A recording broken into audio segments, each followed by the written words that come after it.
जी अस्सलाम वालेकुम, सुबह बखैर भाई। आज मैं अपने शो का आगाज़ एक पहेली से करूँगी और पहेली पूछनी ऑफ कोर्स आप लोगों ने। वो कौन सी ऐसी चीज़ है जो हर वक्त 24/7 हमारे साथ रहती है और उसके बड़े मसले मसाइल हैं। वो कौन सी ऐसी चीज़ है जो ज़रा सा भी चेंज बर्दाश्त नहीं करती और फ़ौरन अपना मुंह बना लेती है? कुछ गेस कर पाए मैं किसकी बात कर रही हूँ? वो कौन सी ऐसी चीज़ है जिसको राज़ी करना सबसे ज़्यादा मुश्किल होता है? अरे नहीं, फुप्पो नहीं भाई, फुप्पो की बात नहीं कर रही। 24/7 ये आपके साथ होती है चीज़। गेस करें, गेस करें, गेस करें मैं किस चीज़ की बात कर रही हूँ। और ऐसी चीज़ है कि ज़रा सी तब्दीली आ जाए, उसका मूड ख़राब हो जाए, घर में कोई बड़ा इवेंट आना हो या कोई शादी ब्याह का मौका हो, उसका मुँह बन जाता है। नहीं भाई, मैं फिर फुप्पो की बात नहीं कर रही। आप लोग कैसी बातें कर रहे हैं? एक तो पता नहीं फुप्पो बड़ी बदनाम है, लेकिन जो ये चीज़ है ना 24 घंटे आपके साथ होती है, इसको राज़ी करना और इसको मनाने के लिए हम इतने जतन करते हैं, इतने जतन करते हैं, लेकिन ये हमसे ज़रा सी ऊंच नीच पे नाराज़ हो जाती है। अब मौसम चेंज हो तो तब्दीली आ जाती है इसमें, हम अपनी डाइट चेंज करें तो कोई मसला आ जाता है, और जब कोई फैमिली में बड़ा इवेंट आ जाए तो एक टक करके इस चीज़ पे दाना निकल आता है। मैं बात करी जनाब आपकी स्किन की, जिसको राज़ी करना ना कोई आसान काम नहीं है। इस स्किन को मनाना, इस स्किन को रिझाना, इस स्किन का ख्याल रखना एक बहुत बड़ा मार्कर। हमें से बहुत सारे लोगों को तो पता भी नहीं है कि हमारी स्किन टाइप है क्या, हमें मालूम ही नहीं है भाई। मैं अभी भी जाऊँ ना तो मुझे कभी कोई लेना हो, अपने लिए कोई लोशन लेना हो, तो मैं सोचती थी मेरी स्किन टाइप क्या है। मैं कहती हाँ अच्छा, ये भी नहीं हुआ, ये भी नहीं हुआ, ये भी नहीं हुआ, चलो नॉर्मल है मेरी इसका मतलब स्किन है। मतलब मैंने भी जाके कभी पता नहीं कराया कि मेरी स्किन टाइप है क्या। तो ये जो हमारे बिन बुलाए मेहमान जो पिंपल्स आ जाते हैं, और एक वो मेहमान जो कि हमेशा हमारे साथ रह रहे होते हैं, यानी कि प्यूबर्टी की एज से आपकी एक्नी, उनकी स्कार्स, ये अच्छी कैसी होगी, तरोताज़ा कैसे होगी। बट अब यहाँ सवाल ये पैदा होता है कि क्या पानी पीने से ही तमाम तर चीज़ें ठीक हो सकती हैं, स्किन के मसले मसाइल ठीक हो सकते हैं? तो ऐसा तो खैर नहीं है। तो फिर कैसा है ये बताएंगे जी। हमारे साथ मौजूद है हमारी बड़ा ज़बरदस्त पैनल, हमारी हर्बलिस्ट डॉक्टर बिल्कीस, डॉक्टर मिराहिल, अस्सलाम वालेकुम जी। हमारी स्किन के एस्थेटिशियन जो कहते हैं ना कि एस्थेटिक फिजिशियन, हमारे साथ डॉक्टर साइमा यासिर मौजूद है, अस्सलाम वालेकुम जी। और साथ हमारी डर्मेटोलॉजिस्ट डॉक्टर बतूल मौजूद है, अस्सलाम वालेकुम। कैसे ठीक ठाक है? मैंने कहा पूरे उन लोगों को जमा कर लूँ स्किन के लिए जिनकी ज़रूरत होती है। आपने स्किन का कोई मशवरा लेना हो, या आपने होम्योपैथिक में इलाज करना हो, आपने कोई टोटका करना हो, और या फिर आपने डर्मेटोलॉजिस्ट के पास जाना हो, क्योंकि यही वो लोग हैं भाई जिनके पास आपको जाना चाहिए, बजाय ये कि आप उसके पास जाएं जो आपके साथ 24/7 है, यानी कि गूगल हर वक्त है आपके साथ। भाई अब आपको पता है नहीं, गूगल आपको किसी और स्किन का बता रहा है, आपकी स्किन किसी और किस्म की है। अच्छा, मुझे सबसे पहले तो ये मेरा एक सवाल तमाम तो लोगों से है कि हमें ये पता कैसे चलेगा, मैं यहाँ से शुरू करूँ, कि हमारी स्किन की टाइप क्या है और फिर हमें इसकी केयर कैसी करनी है? अच्छा देखिए, आपकी स्किन की टाइप जो होती है ना, वक्त के साथ वो बदल भी सकती है। जैसे ऑयली स्किन होती है, लेकिन जब आप एज कर रहे होते हैं तो वो ड्राई की तरफ चले जाता है। सारी उम्र आपकी एक टाइप की स्किन नहीं रहती। ओके। अच्छा, दूसरा है कि स्किन टाइप मालूम करने के लिए ऐसा है कि जैसे कुछ लोगों का टी जोन ऑयली होता है, कुछ का ड्राई होता है।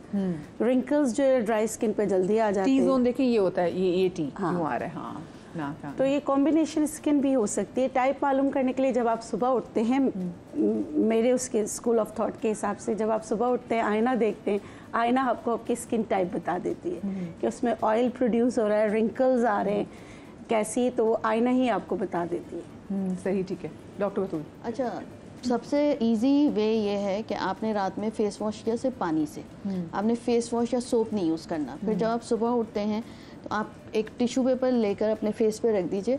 अगर आपका टी जोन में उसमें पसीने के ज़र्रात होते हैं तो आपका टी जोन ऑयली है। और अगर कुछ भी नहीं है तो you have a normal skin. और अगर आपको बिल्कुल नॉर्मल स्किन का मतलब है कि आपको पता नहीं चल रहा, और बिल्कुल आपको अगर ड्राइनेस फील हो रही है, आप पेपर लगा रहे हैं और वो बिल्कुल यूँ हट जा रहा है, लाइक बिल्कुल थोड़ा बहुत भी स्टिकी नहीं होता, तो you have a dry skin. और अगर आपको सुबह उठ के कहीं रेडनेस वाले पैचेस पड़े होते हैं, then you have a sensitive skin. और कॉम्बिनेशन ये है कि आपका टी जोन ऑयली है और ये चीज़ आपकी नॉर्मल स्किन है, यहाँ पे आपके ऑयल के कोई ज़रात नहीं है। तो this is the easiest way to find out the type of skin. हर कोई अपनी मालूम कर सकता है। And it's true, transition phases होते हैं आपकी लाइफ में। जब आप 20 से 30 हो रहे होते हैं, तो आपकी स्किन टाइप थोड़ी डिफरेंट, लाइक मेरी ऑयली स्किन है, जितनी बचपने में ऑयली थी अब वो ऑयली नहीं है, ठीक है। इसी तरह 30 से 40 आपके ईस्ट्रोजन लेवल कम होना शुरू हो जाते हैं इनिशियली, तो फिर आपकी स्किन ऑयलीनेस से ड्राई की तरफ शिफ्ट होगी। तो आपको वो चीज़ें इस्तेमाल करनी होंगी जो मेरे ऑयल कंटेंट को बैलेंस रखे ना, वरना रिंकल्स पड़ना भी तब यस। इसी तरह 50 to 60 आपकी स्किन टूवर्ड्स ड्राइनेस शिफ्ट हो चुकी होती है, क्योंकि ईस्ट्रोजन बिल्कुल 30% रह जाता है आपकी बॉडी में। तो उसके लिहाज से आपने अपना, और उस वक्त भी ड्राई स्किन की वजह से भी एक्नी होती है, सिर्फ ऑयल की वजह से एक्नी नहीं हो रही होती है। तो पपड़ियां से जो बनना शुरू हो जाती है, नहीं acne, cystic acne, cystic acne भी हो रही होती है, ड्राई स्किन की वजह से डिफरेंट होती है, डिफरेंट होती है बिल्कुल। ठीक है ठीक है। अच्छा, आपके स्कूल ऑफ थॉट में हम कैसे पता लगा सकते हैं माई स्किन टाइप? देखिए, जैसे बतूल ने कहा, बिल्किस ने कहा, बिल्कुल ऐसे ही होता है कि आप जब सुबह उठ के देखते हैं या आप प्लेन वाटर से अपना फेस को वॉश करें और थोड़ी देर छोड़ दें, उसको खुश्क होने दें। अगर ऑयल आ रहा है तो ऑयली स्किन है, आपकी स्किन खींच रही है तो ड्राई स्किन है, कुछ भी नहीं आप नॉर्मल है तो इट मीन्स कि आपकी स्किन नॉर्मल है। हाँ, ये होता है कि किसी आपने ज़रा सा हाथ लगाया, वहाँ पे स्किन रेड हो गई या इचिंग हो रही है, इसका मतलब सेंसिटिव स्किन है। अपनी स्किन को समझना, अपनी स्किन को पहचानना सबसे इम्पॉर्टेंट है, और ये आपको खुद देखना चाहिए कि आपकी स्किन की टाइप क्या है। आप मेरे पास, इनके पास नहीं जाएंगे, आप पहले तो खुद समझेंगे। कोई भी कॉस्मेटिक लेते वक्त, कोई भी स्किन केयर लेते वक्त, कोई भी ट्रीटमेंट लेते वक्त आपको पता होना चाहिए कि लाइक अगर हम होम रेमेडीज़ भी करें कि आपकी स्किन टाइप क्या है, और ये बहुत आसान है, कोई मुश्किल काम नहीं है। जी साहिबा। बिल्कुल, जैसे कि माशाल्लाह सब ने ही बहुत अच्छे तरीके से एक्सप्लेन किया। मेरे हिसाब से भी स्किन को अगर हम ग्रोसली डिवाइड करते हैं तो 3 टाइप्स ऑफ स्किन्स होती हैं, जिसमें ऑयली स्किन होती है, कॉम्बिनेशन स्किन होती है एंड ड्राई स्किन होती है। सबसे वैसे इसमें बेस्ट कौन सी वाली होती है? Oily combination. हाँ, ऑयली इस लिहाज से बेहतर होती है कि आप एजिंग जल्दी नहीं होती, एजिंग लेट होती है। लेकिन ऑयलिंग के बाकी मसले में असर नहीं हो सकती है, लेकिन एजिंग लेट है, क्योंकि रिंकल्स भी पड़ेंगे इसमें। एंड जब भी कोई बंदा हमारे पास आता है या पेशेंट आता है तो टेक्निकली हम उनसे ही सवालात करते हैं टू आइडेंटिफाई कि क्या उनकी स्किन की टाइप है, क्योंकि ऐसे ग्रॉसली देख के तो हम आइडेंटिफाई नहीं कर पाते। जिसमें कॉमन क्वेश्चन ये है कि क्या आपकी स्किन हर थोड़ी देर बाद ऑयली हो जाती है, you need anything to wipe that oil, साफ करने की ज़रूरत पड़ती है, या आपकी स्किन इतनी ड्राई है कि कुछ भी आप लगाते हैं तो पैचेस पड़ने लगते हैं, ठीक है, या आपकी स्किन ऐसी है कि थोड़ी देर बाद जब आपने कुछ अप्लाई किया तो आपका ये जोन चमकने लगता है, जिसको हम टी जोन कहते हैं, और बाकी यहाँ पैचेस छोड़ दे टी जोन। आजकल तो ऐसा होता है कि कुछ भी लगाना तो ये जोन चमकने लगता है, अपर लिप जोन। ये कौन सी जोन है? ये मौसम वाली जोन है, क्या है? ह्यूमिडिटी की वजह से आपको पता है कि जहाँ पे हमारे हेयर फॉलिकल ज़्यादा होते हैं वहाँ पे पसीना भी ज़्यादा आता है एंड ऑयल भी ज़्यादा प्रोड्यूस होता है। तो जब पसीना और ऑयल प्रोड्यूस होता है तो यूजुअली ये एरिया ज़्यादा ऑयली एंड शाइनी हो जाता है। क्योंकि अक्सर ऐसा होता है कि तैयार होकर जाना हो ना तो दोपहर में तो आपके सारा मेकअप सही होता है, यहाँ अपर लिप से मेरी तो बेस गायब हो जाती है। इसका एक और बड़ा रीज़न ये है कि लोग वैक्सिंग एंड थ्रेडिंग करते हैं। जब वैक्सिंग एंड थ्रेडिंग की जाती है तो पोर्स ओपन हो जाते हैं, एक्सेसिव ऑयल बनने लग जाता है, एक्सेसिव स्वेट बनने लगता है। And the other reason most important is that कि अगर आपको ये एरिया बहुत ज़्यादा सेंसिटिव फील होता है, आपको ब्लैक फील होता है, या बहुत आपको शाइनी फील होता है, इट मीन्स क्या है, फीमेल बॉडी में मेल हार्मोन ज़्यादा है, ठीक है। तो एंड्रोजन जब ज़्यादा होते हैं, टेस्टोस्टेरोन के लेवल बढ़ते हैं, तो आपको ये हिस्सा अलहदा से लगता है, क्योंकि आप ये देखें, ये क्योंकि मेल हार्मोन है और ये जगह ज़्यादा फॉलिकल वाली होती है, तो इसलिए वो डिस्टिंक्ट हो जाती है, आपको या तो बहुत डार्क ब्राउन लुक देती है या फिर आपको बहुत शाइनी लुक देती है। अच्छा, पर मुझे बताएं डॉक्टर बतूल, इसका क्या इलाज है? क्योंकि मैं अक्सर ख़वातीन के देखती हूँ, एक तो चले हमारी स्किन टाइप ही ऐसी है कि पिगमेंटेशन हो जाती है, लेकिन बाकी डिसकलरेशन बहुत ज़्यादा है, जिसमें स्पेसिफिकली अगर मैं ये एरिया की बात करूँ तो हमारी ख़वातीन का ये मसला रहता है। बिल्कुल, तो सबसे बेहतरीन बिल्कुल द थिंग इज दैट कि आप रात में सोना शुरू कर दीजिए। अर्ली जितना सोएंगे 10 बजे से लेकर सुबह 4 बजे तक के, that is the main sleep, जो कि आपकी ईस्ट्रोजन लेवल को नॉर्मल रखेगी और आपके में मर्दाना हार्मोन ज़्यादा नहीं होने देगी। तो सबसे बेस्ट यही है। आजकल इशू यही है, आजकल इशू यही है। अच्छा, नेचुरोपैथी में भी कहते हैं कि अगर आपके ये हिस्सा डार्क हो रहा है, अच्छा कुछ के डार्क भी होते हैं, ये ड्राई भी हो जाता है, आप ड्राई हो जाता है, पैची हो जाता है। तो नेचुरोपैथी में हम ये कहते हैं कि आपके नाव के नीचे के मसाइल हैं, उसमें से एक मसला कॉन्स्टिपेशन भी हो सकता है, वाइट डिस्चार्ज का मसला हो सकता है, तो उसकी वजह से भी कॉर्नर्स जो है ना ख़वातीन के अक्सर आपको ब्लैक मिलेंगे, तो लीवर डिसऑर्डर हो सकता है। तो आप जो है ना इस अपना मतलब कि इस तरफ भी आप ध्यान दें कि हार्मोन्स का, जैसे डॉक्टर बतूल ने कहा जी कि आपकी स्किन आपको कितनी बीमारियों की सारी चीजें बता रही है, सारा पूरा मैप है, पूरा बता रहा होता है। भाई यहाँ पे हम स्किन टाइप सोच रहे हैं कि जी हमारी स्किन टाइप क्या है, लेकिन आप उठे तो आपके मुंह आपको बता भी रहा होता है कि आपको क्या क्या मसले मसाइल हैं। देखिए गिलाफ है ना। अब डॉक्टर बिल्किस की बात में मैं ऐड करना चाहूँगी, बहुत सारे लोगों के आपने देखा होगा खाली ये एरियाज डार्क हो जाते हैं। अब जब आप उनसे हिस्ट्री लेते हैं, उनसे बात करते हैं, तो आपको पता लगता है रात में सोते हुए ड्रूलिंग ऑफ सलाइवा होती है, यानी राल टपकती है थोड़ी सी हाइट से, तो उसकी वजह से ये एरियाज डार्क होने लगते हैं, क्योंकि हमारे सलाइवा में वो बैक्टीरियाज एंड वो फंगस होती है जो इस एरिया की स्किन को डार्क करना शुरू कर देती है। इसलिए लीवर का इलाज करना चाहिए कि लीवर डिसऑर्डर हो तो उसको सही करेंगे तो फिर ये चीजें नहीं होंगी। अच्छा, तभी वो बहुत से लोगों को जिनको लिवर के इश्यूज भी होते हैं, उनकी स्किन से पता लगने लग जाता है, उनके रंग में डार्क पड़ने लग जाती है, डल होने लगती है। हाँ, आइज बता देती है, नाखून बता देते हैं, लिवर स्पॉट्स आने शुरू हो जाते हैं स्किन पे, हाथों पे। लिवर स्पॉट्स बारीक बारीक ब्राउन कलर के स्पॉट्स होते हैं और वो हाथों पे भी पड़ते हैं। ये तो आजकल फैशन में मेकअप के वो जो बनाए हैं वो अलग है। और लिवर स्पॉट्स बिल्कुल आप फौरन देखकर। अच्छा, लिवर स्पॉट्स पड़ने से पहले ना एक होता है, क्या होता है कि आपको इचिंग स्टार्ट हो जाती है।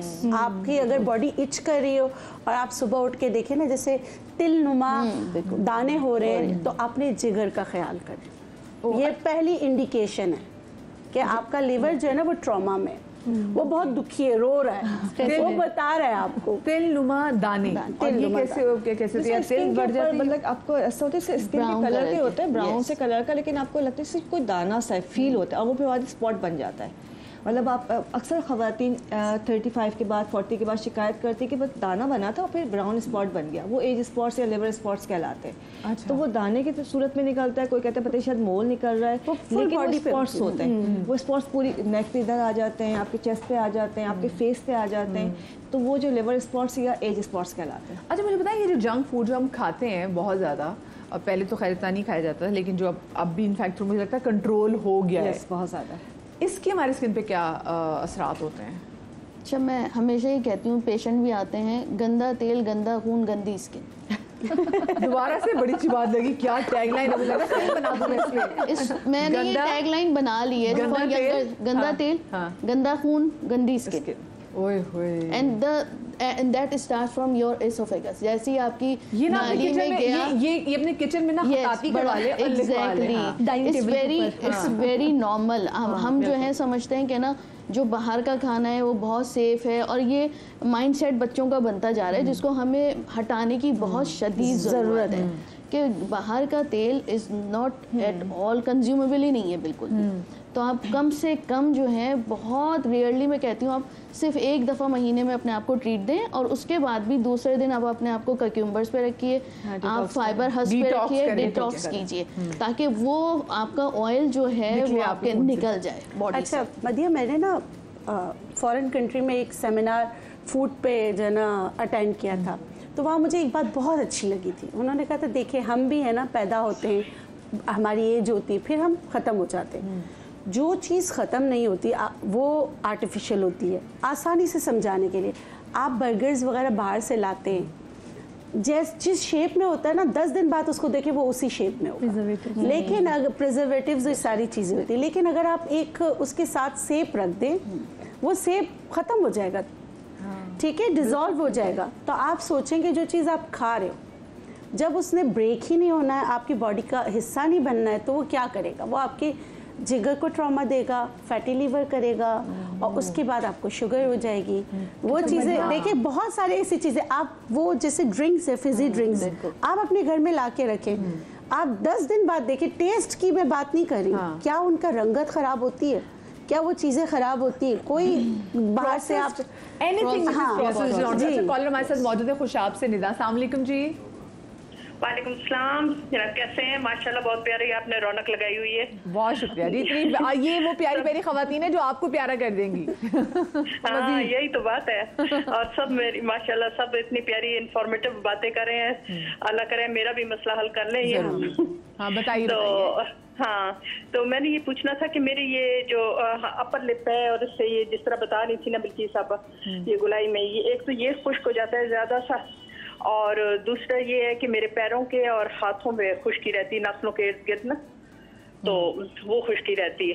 तो इसके लिए मैंने वो दूध में बादाम का तेल मिलाकर ये भी शुरू किया था पीना।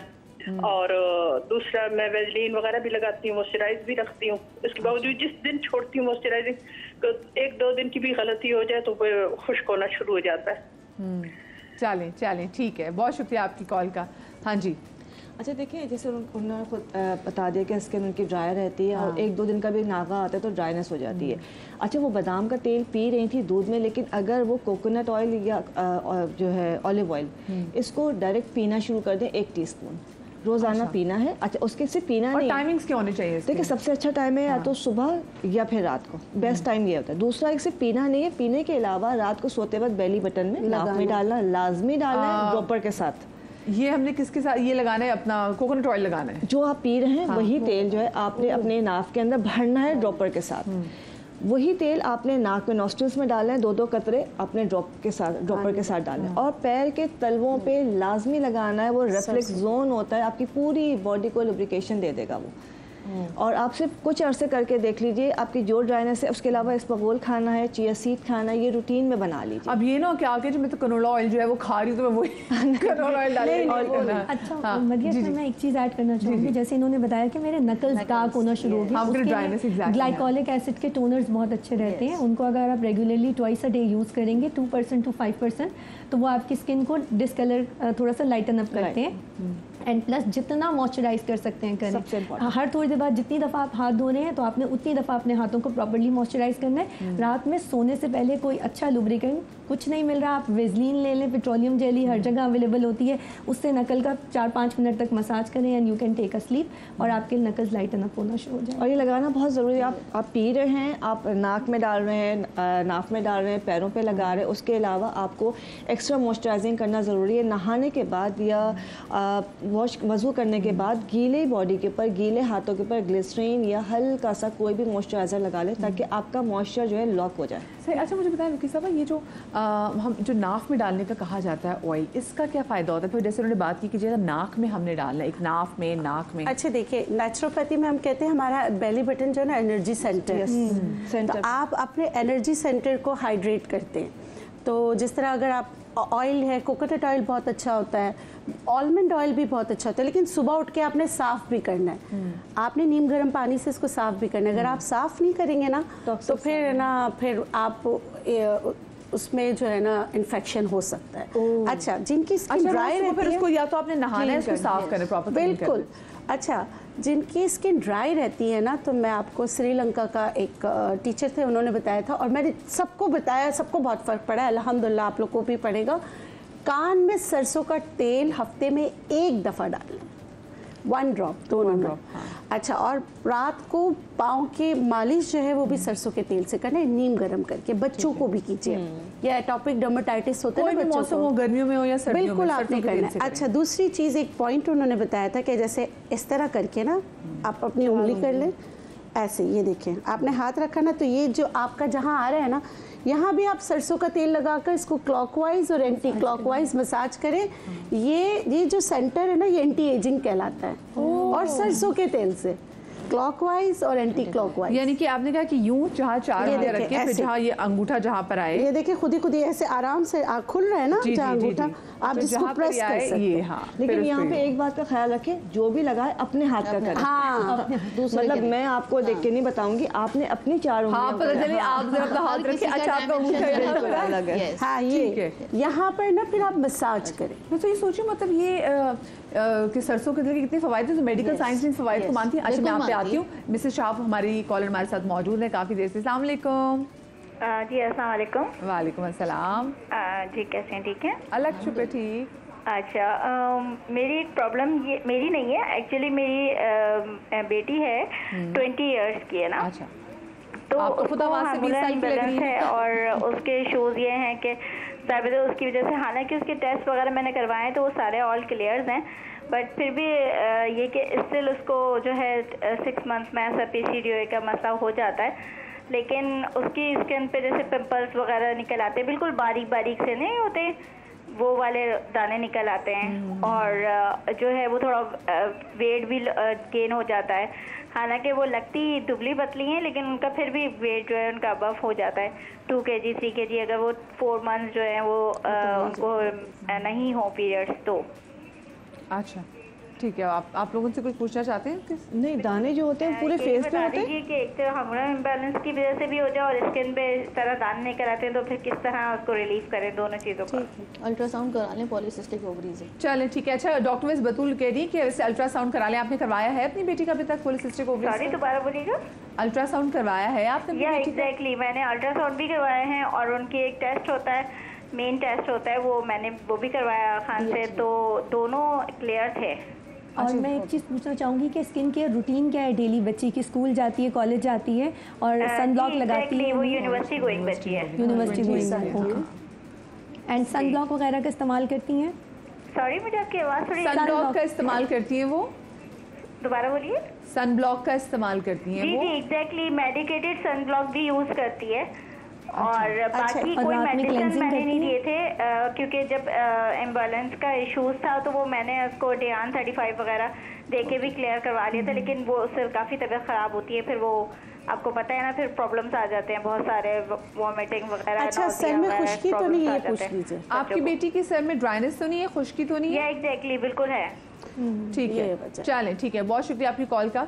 अब अभी हम जवाब लेने की कोशिश करते हैं क्योंकि अभी मुझे ब्रेक की तरफ भी जाना है, लेकिन मैं देख रही हूँ कि वो काफ़ी अच्छी बात मुझे लग रही है कि वो अम्मा इतनी कंसर्न है और वो 20 साल की उनकी बेटी है और इतनी वो उसकी स्किन की रूटीन भी है। मुझे छोटी सी ब्रेक लेनी है, ब्रेक के बाद वापस आते हैं, इनका जवाब जो है अपने पैनल से लेती हूँ, कहीं मत जाइएगा।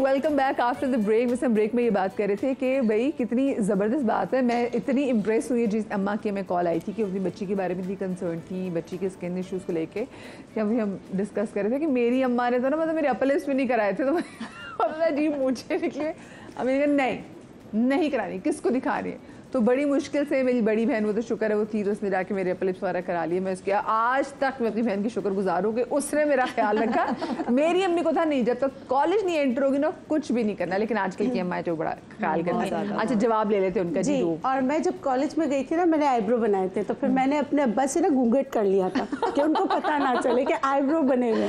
मतलब हम इतना डरते थे। फिर उनको पता कब जाके चला था? जब उनको पता चला था तो फिर मैं जो ना 3-4 दिन बिस्तर पर थी। ना करें डांट? बिल्कुल नहीं, डांट नहीं, पिटाई जबरदस्त वाली। हाय ये देखे ना, मतलब चले एटलीस्ट वो थोड़ा टाइम चेंज हुआ कि अब अब्बा भी पसंद करते हैं कि बच्चे जरा। अच्छा उनके सवाल का जवाब दे देती हूँ। अच्छा जब मखसूस आयाम आते हैं ना तो उसमें वेट कम ज़्यादा होता है, तो इसीलिए कहते हैं मखसूस आयाम में वेट कराना भी नहीं चाहिए, ठीक है, बढ़ावा आता है। अच्छा अब जब नहीं होंगे तो ओवियस फिर थोड़ा सा वेट बढ़ जाएगा या फुलापन आ जाएगा, तो उसके लिए ना घर के अगर आप पूछना चाहेंगी तो आप ग्रीन टी का इस्तेमाल करें उन दिनों में, और या अदरक की चाय। अगर मखसूस आयाम नहीं आ रहे तो सेफ़ है कि आप अदरक का कहवा बना के पिएँ। अदरक का कहवा बनाने का तरीका है, इतना सा टुकड़ा अदरक को चॉप करके पहले कप में रखें, अगर चाहें तो उसमें पुदीना और सफ़ेद ज़ीरा भी डाल सकते हैं, उसमें खौलता गर्म पानी डालें, तो इंशाल्लाह ये आपके मखसूस आयाम को सही करने में आपकी मदद करेगा। अच्छा दूसरा ये कि आपको खुश्की की वजह से जो दाने, और देखिए आप अगर सर में खुश्की होगी ना तो मैं आपको बता देती हूँ दाने आपको कहाँ कहाँ महसूस होंगे। एक तो ये नोज़ की तरफ ना इचिंग ज़्यादा होगी, ठीक है, और सर पे ना पतले पतले दाने होंगे, छोटे वाले दाने होंगे, ये साइड्स पे दाने होंगे, और ना पीठ पे दाने, पूरा भर जाएगा पीठ, ठीक है। तो इस देख लीजिएगा अगर ये सिचुएशन है तो। और आपकी ड्राई, जैसे स्काल्प ड्राई है तो मैंने पहले भी बताया बहुत ही ज़बरदस्त तेल बनता है आक के पत्तों का तेल।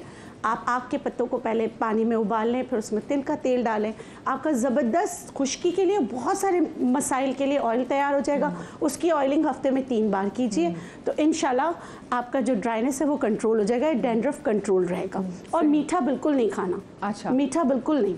खाना है, ठीक है। अच्छा, आप उनको कुछ जवाब देना चाहते हैं? बिल्कुल मदिया, मैं ऐड करना चाहूँगी, जैसे कि मदर ने बताया कि बच्ची को हार्मोन्स का इशू चल रहा है। हार्मोनल इशू, इंसुलिन की रेजिस्टेंस और मोटापा, ये तीनों चीज़ें आपस में चोली दामन का साथ रखती हैं, ठीक है। बच्ची का अगर वेट गेन हो रहा है तो ऑटोमेटिकली उसके अंदर इंसुलिन का मसला आएगा, इंसुलिन की वजह से शुगर के लेवल्स बढ़ेंगे और फिर चेहरे पे एक्नी या कोमेडोन्स भी बनेंगे ज़्यादा। अच्छा, मेन रीज़न इसका विटामिन डी की डेफिशिएंसी हो सकती है। Insulin resistance vitamin D deficiency में बहुत कॉमन है। अच्छा, विटामिन डी की डेफिशिएंसी के बारे से बात ही नहीं करते वैसे? नहीं करते बिल्कुल भी। हाँ, और आप अभी अपना करा लें, हम भी अगर अपना कराएं तो हमारा कम ही होगा, खास नहीं आएगा। तो सबसे पहले विटामिन डी डेफिशिएंसी सही करना ज़रूरी है, और जहाँ विटामिन डी डेफिशिएंट होती है वहाँ पे थायराइड के इश्यूज आते हैं। तो T3 और TSH कराना इनको बहुत ज़रूरी है। अगर थायराइड प्रोफाइल नॉर्मल आ रहा है तो इनको चाहिए कि जब भी बच्ची के पीरियड्स स्टार्ट हो उसके 4 डे इनको अल्ट्रासाउंड कराना है, और 4 डे ही थायराइड का टेस्ट कराना है, T3 भी और TSH भी। अच्छा, अभी अगर वो कह रही हैं कि सारी रिपोर्ट्स नॉर्मल है तो it's not necessary. The thing is that कि अंदर जो है वो बल्जिंग हो रही है या हैवी हो रहे हैं ओवरीज। अब हैवी ओवरीज का क्या मतलब होता है कि वहाँ पे सिस्ट बन रही है और फट जा रही है, बन रही है यानी पानी की थैली बन रही है और फट जा रही है। अगर वो फट गई तो अल्ट्रासाउंड में नहीं आएगी, और अगर वो वहाँ पे मौजूद है तो अल्ट्रासाउंड में आ जाएगी। अब जिस दिन ये गई होंगी अल्ट्रासाउंड कराने, प्रोबेबली उस दिन वो फटी हुई होगी या उस घंटे में वो फट गई होगी।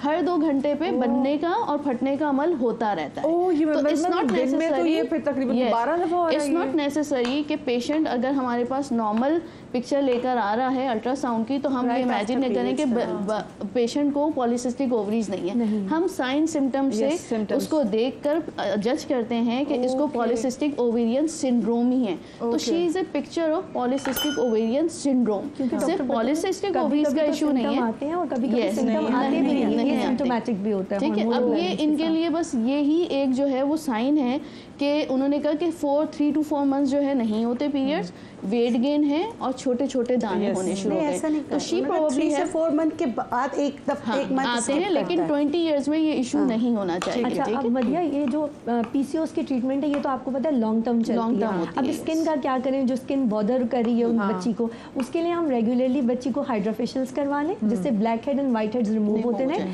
केमिकल पील्स आर देयर जिससे हम सैलिसिलिक पील देते हैं इस किस्म की एक्नी में। इसके अलावा कार्बन पील्स आती हैं जिसमें लेज़र के साथ पीलिंग का काम किया जाता है, एंड बाकी बहुत अच्छे और भी लेजर्स अवेलेबल हैं जो इस तरह की एक्नी को कवर अप कर लेते हैं। होम रेमेडीज़ में जो हम देते हैं उनको एक अच्छा फेस वॉश देते हैं, सन ब्लॉक का रेगुलर इस्तेमाल करने को कहते हैं, एंड साथ में एक जेल देते हैं जो कि विटामिन ए होता है या उसका डेरिवेटिव होता है। कहीं भी एक्टिव एक्नी होती है तो उसके ऊपर वो पॉइंट ट्रीटमेंट यूज करते हैं। अच्छा, डॉक्टर बिल्किस जो है इस वक्त जनाब वो हमारे किचन कॉर्नर में जाके खड़ी होगी। बिल्किस साहब, पहली क्या चीज़ बनाने लगी हैं? पहली चीज़ मैं बना रही हूँ कि देखें, एक्नी की स्ट्रेस एक्नी भी होती है, हार्मोनल एक्नी भी होती है, किसी लीवर डिसऑर्डर की वजह से, बहुत सारी वजूहात की वजह से उसको अलग अलग नाम देते हैं।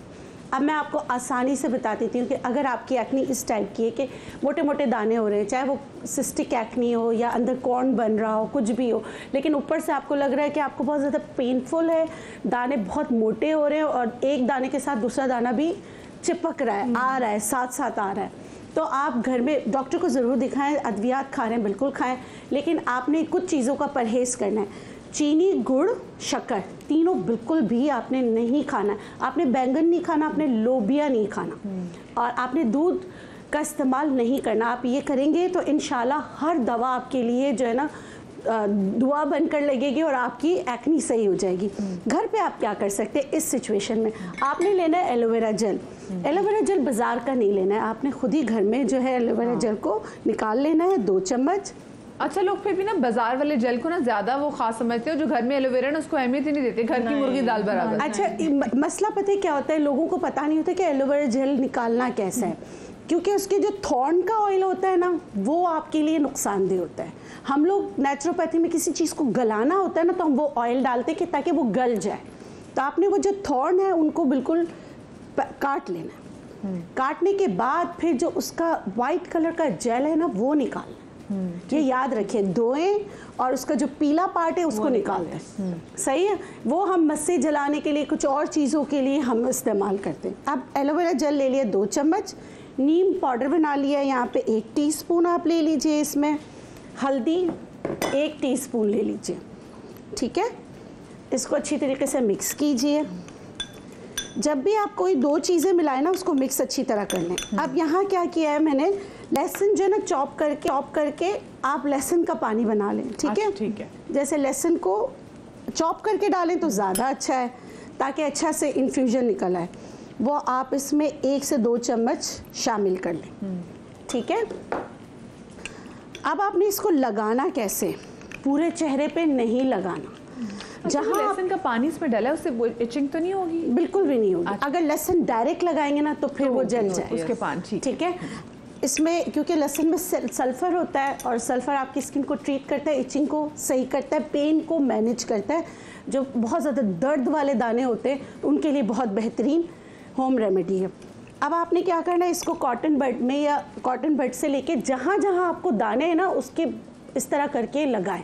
पूरे चेहरे पे आपने नहीं लगाना है, उसको सूखने दें। जब ये सूख जाए तो उसको रिमूव करें, ठंडे पानी से चेहरे को धो लीजिए। कोई सोप इस्तेमाल नहीं करना, कोई फेस वॉश इस्तेमाल नहीं करना। अगर आप इस तरह करेंगे और परहेज के साथ करेंगे तो इंशाल्लाह आपके दाने सूख जाएंगे। देखिए ये सुखाने के लिए तो अच्छा है, परहेज भी बता दिया। अब ये हो क्यों रहे, उसके लिए इंटरनल इन्वेस्टिगेशन ज़रूरी होती है। कुछ लोगों को क्या होता है, जैसे ही एग्जाम होते दाने निकल आते हैं, किसी की मंगनी शादी होने वाली होती है दाने निकल आते, तो क्यों, वो स्ट्रेस एक्ने होती। तो उसको मैनेज करने के लिए आपने कैमोमाइल टी पीना है। फिर अगर हार्मोनल है तो फिर हार्मोन्स का, फिर किसी और बीमारी की वजह से लिवर डिसऑर्डर है तो उनका आपने ट्रीट करना है। अच्छा, होम्योपैथिक में एक दवा आती है बर्बरीज, उसको कहते हैं हुस्न की देवी, वो है सुमलो बूटी। बर्बरीज तो 2 टाइप की दो होती हैं, एक ब्लैक एंड रेड। तो एक जो होती है वो किडनी के लिए बहुत अच्छी होती है, एक जो होती है वो आपकी स्किन को ग्लोई शाइनी जैसे परियों वाला कहते हैं कि हुस्न देती है, इसलिए उसका नाम है। ये बूटी भी कोकाफ से मिलेगी, अच्छी है, कहाँ से मिलेगी? ये कोकाफ के पास जो एरिया है ना उधर से मिलती है, नॉर्दर्न एरिया में। लेकिन हम नॉर्दर्न एरिया जाना पड़ेगा, मिल जाएगी। जी, हाई माउंटेनियस एरिया में मिलती है। ये बहुत अच्छी बूटी है, दर्द के लिए बहुत अच्छी बूटी, मिल जाएगी, हर पंसार से इजीली अवेलेबल है। आपने करना क्या कि मिल्क जो है ना, दूध को गर्म करना है। गर्म करने के बाद इसमें आपने डालना है 1 टीस्पून। इसका मिजाज गर्म खुश्क होता है, इसलिए इसको मिल्क में डिज़ोल्व करते हैं। अच्छा, ये चीज़ लगाना भी है, पीना भी है। लगाना कैसे कि थोड़ा सा आपने ले लिया, अब वो वाली एक्नी, जैसे खुश्की की वजह से पूरे चेहरे पे पतले छोटी एक्नी हो रही होती, तो ये सेफ रेमेडी है कि आप उसको रुई की मदद से पूरे चेहरे पे लगा सकते हैं। बाज़ लोगों के ऐसा होता है कि ख़वातीन के हार्मोनल एक्नी हो रही होती, जब उनकी एज ज़्यादा हो रही होती, वो पेरीमेनोपॉज में होते, तो उनके यहाँ पर ना बहुत पेनफुल एक्नी हो रही होती, तो वो ये पिएं भी और ये रुई की मदद से लगाएं भी। तो ये अगर पूरे चेहरे पे लगा लिया तो आपको नुकसान नहीं होगा, आपका चेहरा और ग्लो शाइन करेगा। आप प्यूबर्टी की इसमें भी जाए तब भी एक्नी होती है, और उसके बाद जब प्री मेनोपॉज का जो टाइम है, पेरीमेनोपॉज में भी होती है, उसमें भी आप दोनों में सेफ रेमेडी है, इसकी अद्वियात बनी हुई है। तो आपको ऐसा नहीं होगा कि खुदा ना खास्ता, बस बूटी असली होनी चाहिए। अच्छा, आपको नुकसान नहीं होगा। बस आप दूध में उसको डालना है, इसका पाउडर सूप बना के गर्म दूध में डाल के असर के वक्त पीना है। अच्छा, ये पॉलिसिस्टिक ओवरीज में बहुत अच्छा काम दूध हजम नहीं होता, वो क्या करें? फिर वो आलमंड मिल्क ले लें या सोया मिल्क ले लें, तो फिर डिजोल्व नहीं करें, पहले थोड़ा सा पानी में मिला के पी लीजिए, उसके ऊपर फिर आप पी लीजिएगा दूध ना, क्योंकि इसके मिजाज को बैलेंस करने के लिए ना, माइनस प्लस को माइनस करने के लिए इसको मिल्क के साथ इस्तेमाल करना है। भाई स्किन का भी समझ लें अगर आप तो। अच्छा, अब ड्राई स्किन पे एक्नी होती है, एज के साथ भी होती है, लोगों की ड्राई होती है, जैसे नॉर्दर्न एरिया वगैरह में ड्राई स्किन है लेकिन एक्नी है, तो उनके लिए वैसे मैंने नॉर्दर्न एरिया के लोगों में ना बड़ी कम ही एक्नी देखी है, पता नहीं क्यों। उनकी स्किन अच्छी ड्राई हो जाती है, बेचारे रिंकल जल्दी आ जाते हैं। वेदर ड्राई है तो पोर्स भी बंद रहते हैं। हाँ, और वो खाने में एक्नी वैसे कम ही उनकी मैंने देखी है वहाँ पे। ड्राई अगर एक्नी है तो आपके की हेल्प करेगा गाजर। ओह अच्छा, वैसे तो पाकिस्तानी ये तो जाहिर सी बात है, गाजर जो है वो आर्टिफिशियली ग्रो किया हुआ है, लेकिन चले something is better than nothing. आपने गाजर का जूस लेना है, ठीक है, एक आधा कप क्लियर जूस निकाल लें, उसमें आपने डालना है जलूंगी नहीं। ध्यान से, जी जी। इसमें आपने ग्रीन टी, अच्छा ग्रीन टी कैसे आपने मिक्स करना है, देखिए अभी गर्म है, अगर मैं इसको इसमें डालूंगी तो इसका विटामिन ए ख़त्म हो जाएगा, तो फ़ायदा क्या। आपने इसका गाजर का जूस निकाल लिया, ग्रीन टी बनाया, ग्रीन टी को ठंडा किया, छाना, आधा कप अगर ग्रीन टी है तो आधा कप गाजर का जूस है, दोनों को मिक्स कर लिया, आपका बेहतरीन टोनर तैयार हो गया, हाइड्रेटिंग। अच्छा मैं तो पी के बैठी हुई थी पीना है इसको। आप इसको जो है ना ठंडा करें, हाँ। बहुत ज़्यादा ठंडा, हाँ। उसके बाद रात को चेहरे पे अच्छी तरह लगाएं और सो जाएं। जिनकी ड्राई स्किन है उसके लिए भी बहुत अच्छा है। अगर इसमें आप कोई मॉइस्चराइजर, मुझे एक बात बताएं, जैसे अभी जैसे मैं वो मतलब मुझे मसला नहीं है एक्ने का, लेकिन मैं वही सोच रही हूँ कि अच्छे से पीना, तो ये जो वो लोग जिनको कोई मसला नहीं होता और वो हर बिला वजह का टोटका भी कर रहे थे, मुझे बिल्किस साहब जरा उन लोगों के बारे में बताएं। मैं इतने लोगों को जानती हूँ। अच्छा मैं इसका जी जी नहीं, आप बोलिए तो। मैं इतने लोगों को जानती हूँ कि उनका ये मसला ये है कि वो इतनी स्किन केयर कर रहे हैं, उनको मसला कोई नहीं होता, और बाद में कहते हैं ओ मेरा तो ये मसला हो गया, और फिर एक्चुअली उनकी स्किन रिएक्ट कर जाती है कि मुझे छेड़ा क्यों था। अच्छा मैं आपको बताती हूँ कुदरत का निज़ाम, मैं आपको समझाती हूँ। जब हम कुदरती चीज़ों से अपना इलाज करा रहे होते हैं ना, तो वो अंदर जाके आपको हील कर रही होती है। अब आप कर रहे हैं, हीलिंग हो गई, वो चीज़ नहीं मिलती ना जिसको उसको हील करना है, तो पहले उसको बनाती है, फिर उसको हील करती है। ये नेचुरोपैथी में हमें सिखाया जाता है कि एक्सेसिव चीज़ें मना है। हाँ, आप कोई भी चीज़ है उसको 3 महीने से ज़्यादा इस्तेमाल नहीं कर सकते, इसलिए कि वो आपकी बॉडी का इम्यून हो जाती है। फिर इम्यून होने के बाद फिर वो कहती, फिर हम खाए जा रहे हैं, कुदरती निज़ाम है ना, दिमाग और जिगर पे कहता है भाई ये चीज़ आ रही है तो ये किस लिए आ रही है, ये इसलिए आ रही है कि दाने थे, अब दाने हैं नहीं, भाई दाने बनाना शुरू कर दो। फिर लोग कहते हैं कि इस टोटके ने हमें बहुत फ़ायदा दिया था, मगर पता नहीं क्यों 3-4 महीने के बाद हमारी एक्नी फिर और ज़्यादा आ गई। भाई जब सही हो गई थी तो खाने की क्या ज़रूरत थी, बिला वजह कोई ऐसी चीज़ नहीं करनी, ठीक है ना। फैसलाबाद से कॉलर हमारे साथ मौजूद है नादिया। अस्सलाम वालेकुम जी। वालेकुम अस्सलाम जी। अच्छा मैम, मैं ना अपनी सिस्टर के बारे में पूछना चाह रहा हूँ, उनकी 16 साल एज है। अच्छा आपका नाम हम नादिया क्यों चला रहे, फिर क्या नाम हमारे भाई का? मेरा नाम मोहम्मद अली है। अच्छा अली जी, बताएं तो नादिया कौन है, बताएं। सिस्टर की एज 16 ईयर्स है। अच्छा जी, ठीक है। तो वो उसके गम्स का कलर और उसका कलर बहुत ज्यादा डल है। बचपन में जब पैदा हुई थी तब उसका कलर माशाल्लाह वाइट था, गोरी थी। अच्छा। लेकिन अब उसको बुखार हुआ था, उसके बाद से वो डल है बहुत ज्यादा। अच्छा। तो ये पूछना चाह रहे थे कि उसकी स्किन भी डल है, होंठों का कलर भी डार्क है और अपना गम्स भी डार्क है। अच्छा बाकी सबका कॉम्प्लेक्शन घर में सही है, ठीक है? जी जी, बाकी सबका माशाल्लाह कॉम्प्लेक्शन। आप कुछ पूछना चाहते हैं कि ब्लड रिलेटेड किसी ब्लड प्रोफाइल कराइए, ब्लड प्रोफाइल वैसे कराइए आपने बहन की, लिवर का इशू है उसको? नहीं अभी ब्लड का या लिवर का वो नहीं करवाया टेस्ट। वैसे ठीक है, ओवरऑल सेहत कोई भी ऐसा मामला नहीं है। अच्छा चलिए, वैसे कितने क्यूट भाई हैं, अपनी बहन के लिए कॉल करके पूछ रहे हैं नादिया के लिए। वैसे पहले बहन ने बात की थी और भाई आ गए मोहम्मद अली साहब आ गए। अच्छा जी, तो क्या बताना चाहिए?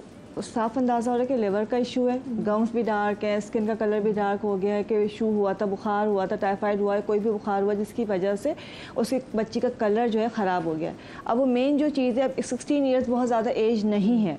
अब पहले उसको LFT करवाना है उनका, ताकि LFT हो जाए, CBC हो जाए, और LFT के बाद जो है उनका लिवर का ही ट्रीटमेंट होगा, और जब लिवर प्रॉपर फंक्शन करेगा तो स्किन खुद ब खुद ठीक हो जाएगी। गाजर का जूस जैसे अभी बिल्किस बता रही थी, तो ग्रीन टी के साथ बता रही थी, लेकिन गाजर का जूस दूध के साथ डाल के पीना शुरू कर दें तो वो भी बहुत इफ़ेक्टिव है सुबह नहार में।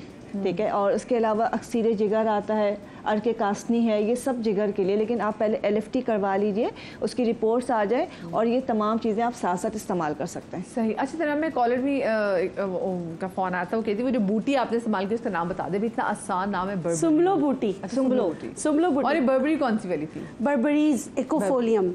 एक होता है बर्बरीज वल्गरीज, वो आप होम्योपैथिक में मदर टिंचर लेंगे तो वो आपकी किडनी की दवा है। बर्बरीज इकोफोलियम मदर टिंचर लेंगे, उसके 15 ड्रॉप्स आप दिन में 3 दफ़ा इस्तेमाल करना है। सेफ़ है, लेकिन अगेन हमने जैसे कहा है कि आपने 3 महीने इसको इस्तेमाल करना है, तो उससे आपके स्किन के बहुत सारे मसाइल जो हल हो जाते हैं। अच्छा, अभी जो कॉलर आई का फ़ोन आया था, उम्मे ने बहुत अच्छी चीज़ बताई, लेकिन मैंने एक चीज़ बनाई थी, दी थी, उसके इतने अच्छे रिजल्ट मिले, मैं आपको बता देती हूँ, आप लोग खुद घर में बनाएं। अनार के फूल लें, उसके हिप जो होते हैं ना, नीचे छिलका होता है, वो निकाल दें। दूसरा आपने लेना है मिश्री। तीसरा छोटी इलायची। छोटी इलायची आप खोल के देखेंगे कि उसके बीज जो है वो काले होने चाहिए ताकि आप सही चीज़ ले रहे हो। चौथी चीज़ है बादाम। तमाम चीज़ें हम वज़न ले लें साफ सुथरा, क्योंकि मिश्री में भी दागे होते हैं, आपने वो कूट के निकाल लेना है, ठीक है। फिर इसको पीस के पाउडर बना लें। ये आपका मिश्री के अंदर धागे होते हैं कि बनाए जाते हैं। हाँ। तो ये जो है ना, आपने क्या करना है, कूट के जैसे कूट के आप पीस के पाउडर बना के रख लें। ये आपका वाइटनिंग ड्रिंक बन गया। मेल फीमेल दोनों इस्तेमाल कर सकते हैं। एक बड़ा चम्मच लेके दूध में डाल के, बच्चों को आप लोग इतनी दूसरी चीज़ें जब देते हैं, चॉकलेट ड्रिंक्स वगैरह देते हैं, उसकी जगह ये देना शुरू करें। आप यकीन करें इतना फ़र्क पड़ता है। देखें, अनार का जितना भी उसका जो भी उसकी इफादियत है वो सब उसकी पहले तो फ्लावर में आती है ना, फिर फ्रूट में जाती है। फिर जो छोटी इलायची हम नेचुरोपैथ कहते हैं वो रंग को निखारने में आपकी मदद करती है, मिश्री भी बादाम भी। तो आप ये कीजिए, इससे बहुत लोगों को बहुत फ़र्क पड़ा है। मैंने काफ़ी दफ़ा बताया, तो मैंने कहा कि आप अपनी बहन को इस्तेमाल कराइएगा, जो डॉक्टर उमेर राहिल ने कहा उनके साथ, तो बहुत फ़र्क पड़ेगा। और किशमिश जो होती है ना, सॉरी, जैसे लिवर का अगर इशू है या रंग किसी वजह से ख़राब हो रहा होता है कि लिवर प्रॉपर फंक्शन नहीं कर रहा है, काली किशमिश छोटी वाली जो होती है 5 से 7 रात को भिगो दें, सुबह वो पानी पी के वो किशमिश खा लें। ये जो थैलेसीमिया के पेशेंट्स होते हैं, जो माइनर जिनको होता है, वो भी इस्तेमाल कर सकते हैं। और वो जिनका लिवर सही से काम नहीं कर रहा, जिनको हेमोग्लोबिन की कमी है, वो तमाम लोग इस्तेमाल करें। देखिए, ये जो आपने थैलेसीमिया के वाले से बात बताई है, ये तो खैर बड़ी ज़बरदस्त है कि आप छोटी काली किशमिश होती है उसका इस्तेमाल रेगुलर हाँ, ये बड़ी अच्छी बात है। अच्छा, अभी और कुछ हमारी रेमेडी और बात? बस मैंने तो बनाया। अच्छा, एक मैं कहना चाह रही हूँ, सॉरी, वो ये है कि अगर आप प्रेगनेंसी में फॉलिक एसिड का इस्तेमाल नहीं करते हैं और फेरेटिन अगर आपका लो होता है, तो बच्चियाँ जब प्यूबर्टी की एज को पहुंचती हैं 13 ईयर ऑनवर्ड्स, देन ऑल्सो आपके लिप्स जो हैं ब्लैक होना शुरू होते हैं। क्यों? इसलिए कि उनका लिवर जो है वो उस स्टैंडर्ड पे एंजाइम रिलीज नहीं करता या एंजाइम्स को नहीं बनाता कि आपकी जो है वो पिंकिश कलरेशन ले। तो ये अल्लाह ताला की तरफ से एक इंडिकेशन होती है। तो एलएफटी के साथ साथ इनको फेरेटिन लेवल भी चेक कराने ज़रूरी है और थायराइड T3 TSH भी कराना बहुत ज़रूरी है। मैं डॉक्टर बतूल, इसका मतलब है कि अगर ख़वातीन अगर बच्चियाँ एक्सपेक्ट करी हों और उन्होंने तब अपना ख्याल ना रखा हो, तो ये जो बच्ची पैदा हुई वो नहीं है, एक्सपेक्टेशन से नहीं करना। जैसे ही शादी तय हो जाए फॉलिक एसिड खानी शुरू कर देनी है। उससे भी पहले, उससे पहले बिल्कुल 6 मंथ्स बिफोर। अभी पता मैं ये क्या सोच रही थी, हमारे यहाँ तो मसला है कि अगर आप बेटा एक्सपेक्ट करो ना तो लोग आपको फ्रूट्स ला के देंगे, जब बेटी एक्सपेक्ट करे ना तो लोग आपको, देखिए, इट्स नॉट अबाउट बेटा एंड बेटी। द थिंग इज दैट कि जब वो जो ख्याल रखा जाता है ना, अब आप जब शादी की उम्र पे पहुंच गए हैं तो आपको फॉलिक एसिड खाना बहुत ज़रूरी है। और अब जो है वो न्यू साइंसेस ये कहती है it is for both male and female partners, ठीक है, दोनों ही को खाना।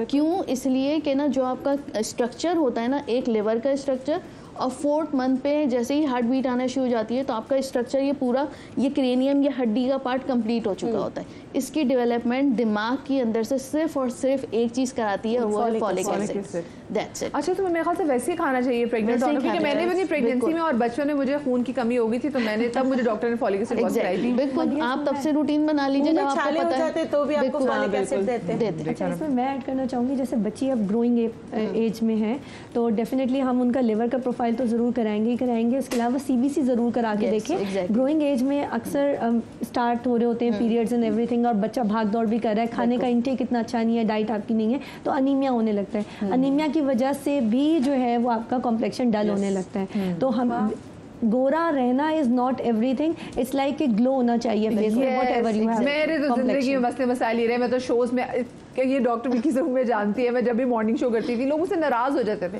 क्योंकि मैं कहती थी भाई गोरा रंग नहीं करना, ग्लो चाहिए। दुनिया जहान पता नहीं कितने $1000 देके, हाँ, दुनिया जहान पता नहीं कितने $1000 देके स्किन टैनिंग करा रहे हैं, हम अभी भी फंसे हैं जी। कीकर का तेल लगा के अपने रंग को डार्क करते जी, देखे ना। और हम मतलब वो बैठे हुए सूरज, लंबे पे हुए सूरज के नीचे, हमने टैन हो रहा है और हम पता नहीं किधर चल रहे हैं। आपको पता है जो हमारी स्किन टोन है इसमें स्किन की मसले मसाइल भी कम होते हैं। कभी आप गोरों को देखो तो स्किन के मसले कितने होते हैं। मैं छोटी सी यहाँ पे ब्रेक लेने जा रही हूँ। ब्रेक से जब वापस आते तो उम्मी ने भी अभी आपके साथ बहुत ज़रा मज़ेदार स्किन की जो टिप्स हैं वो शेयर करनी। कहीं मजा आएगा ब्रेक के बाद।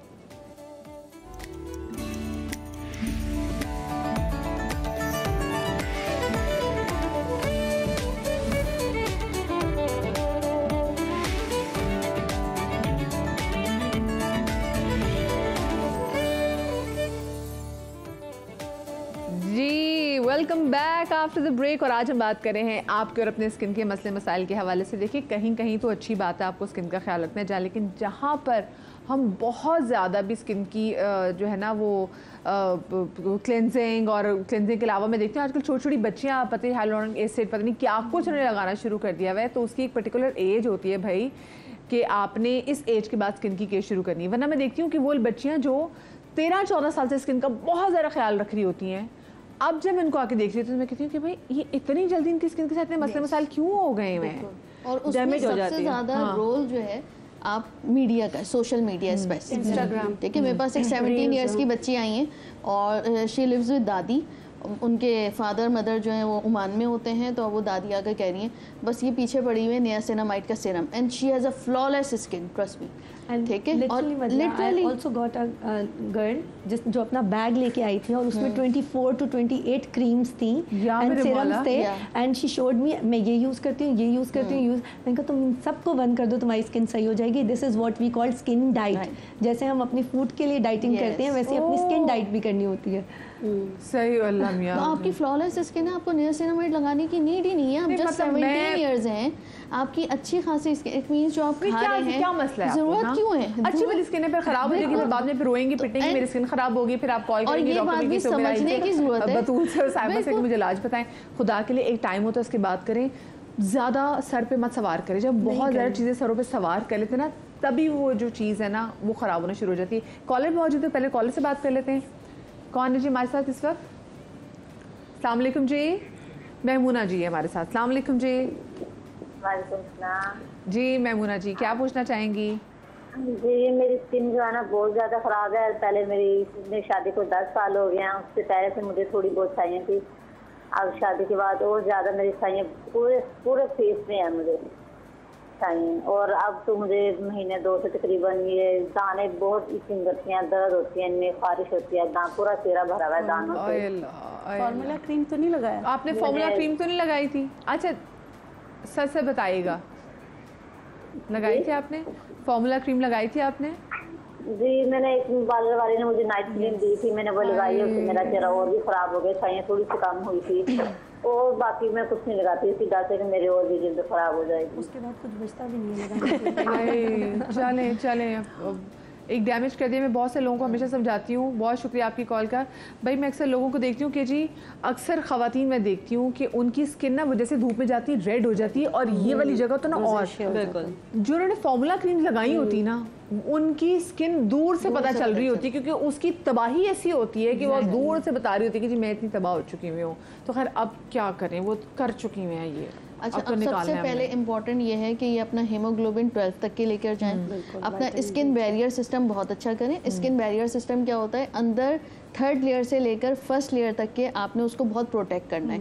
1st लेयर को आप प्रोटेक्ट कैसे करेंगे? चूल्हे के आगे जाने से पहले, बाहर जाने से पहले सनब्लॉक अच्छा लगाएंगी, क्योंकि डैमेज स्किन है टोटली। तो SPF 50 से लेकर 100, इस मौसम में एटलीस्ट 100, और जब सर्दियां शुरू हो जाएं तो 50 तक के इनको मैनेज करना है। वैसे हमारी स्किन के लिए 50 to 70 होता है। हाँ, क्या 50 to 70, और जब बहुत तेज धूप होती है तो 100, या आप बीच पे जा रहे हैं या कहीं तो आपने SPF 100 की कवरेज देना ज़रूरी होती है। एंड उसके बाद सबसे पहले इन्होंने सुबह उठकर चिया सीड का इस्तेमाल करना है पानी के साथ, मीठा सोडा इतना सा डाल कर जो है निहार मुँह पीना है, नॉर्मल पानी में या नीम कुनकुने पानी में। इससे क्या होगा? इससे अंदर का स्किन बैरियर सिस्टम सही होगा। अंदर का स्किन बैरियर सिस्टम कैसे सही होता है? क्योंकि आपका मैदा सही होगा, मैदे के अंदर उनको सुना था आयशा, हमारी जो बड़ी ज़बरदस्त एक्ट्रेस है जो खूबसूरत बनती है, आयशा उमर को सुना था, तो वो कहती थी कि मैं रोज़ सुबह पानी में, उनका इंटरव्यू था कि वो मीठा सोडा डालती थी। मीठा सोडा। इससे क्या होता है वैसे? इससे ये होता है कि जो आपके स्टमक के एंजाइम्स होते हैं, जो एसिड्स होते हैं, वो न्यूट्रलाइज हो जाते हैं। तो जब वो न्यूट्रलाइज हो जाते हैं तो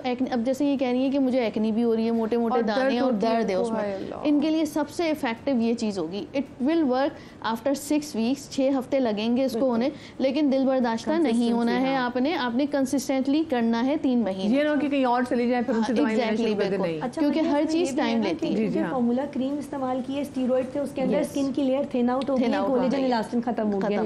अब वो प्रोसीजर्स लेंगे जिसमें कोलेजन और इलास्टिन बने। कोलेजन और इलास्टिन किस चीज़ से बनेगा? विटामिन ए का इस्तेमाल वो करेंगी खुराक में भी और लगाने के लिए भी। इसके अलावा प्रोसीजर्स में RF माइक्रो नीडलिंग बहुत इफेक्टिव ट्रीटमेंट है जिससे स्किन की डीपर लेयर रीजनरेट करती है, कोलेजन और इलास्टिन बनता है, स्किन की थिकनेस इंप्रूव होती है।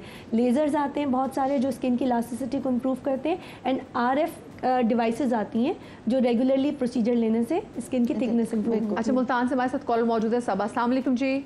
वालेकुम सलाम। अस्सलाम वालेकुम। वालेकुम अस्सलाम। सबा क्या पूछना चाहेंगी? इतना अच्छा प्रोग्राम है और सुबह से कल कोशिश कर रही हूँ, मिल ही गई आज।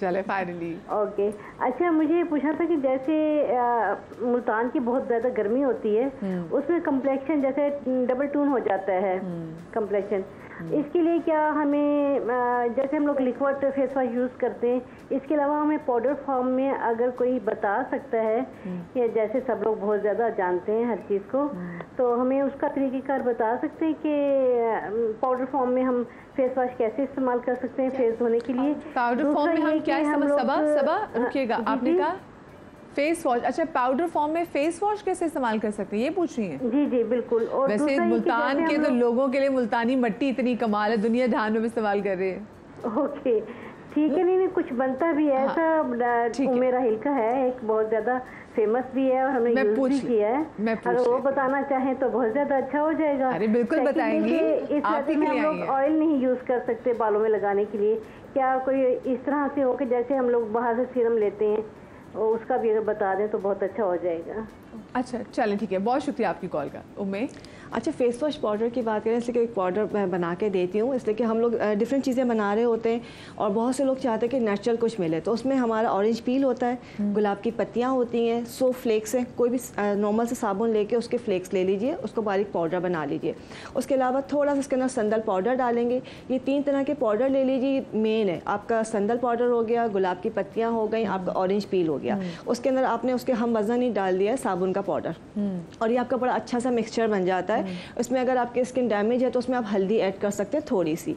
अच्छा, इसको जो है तमाम चीज़ों को मिक्सचर बना के जो है आपने पाउडर बना के रख लिया। अब आपने करना क्या, जो भी आप फेस वॉश करना चाहते हैं, थोड़ा सा पाउडर निकालेंगे, नॉर्मल इजी होता है कि पानी डाल लिया, अगर टाइम है आप इतना बहुत ज़्यादा ख्याल रखते हैं तो उसके अंदर दूध या फ्रेश जूस मिला लें, उसको आपने मिक्स किया और उसके पूरे चेहरे पे लगाया और वॉश कर लिया। दिन में 2 से 3 बार कर लीजिए, किसी और साबुन की ज़रूरत ही नहीं रहती। सही, ठीक है। अच्छा, और मैं क्या बनाने जा रही हैं आप? अच्छा, मैं एक्ने की बात हो रही थी, लेकिन कुछ चीज़ें अभी बहुत सारी चीज़ें चल रही थी। अभी एक खातून ने जो कॉल की थी, कॉलर थी, स्किन डैमेज हुई हुई है। जी। अच्छा, उसको फॉर्मूला क्रीम नहीं कहेंगे, आजकल तो हर कोई क्रीम यही दे रहा है, उसको ब्राइटनिंग क्रीम भी कह रहे होते हैं, आपको नाइट क्रीम भी कह रहे होते हैं। फॉर्मूला तो बहुत पुराना लफ्ज़ हो गया है, तो ऐसी जो भी क्रीम जो वादा करें 2 दिन में रंग गोरा हो जाएगा, वो नुकसानदेह।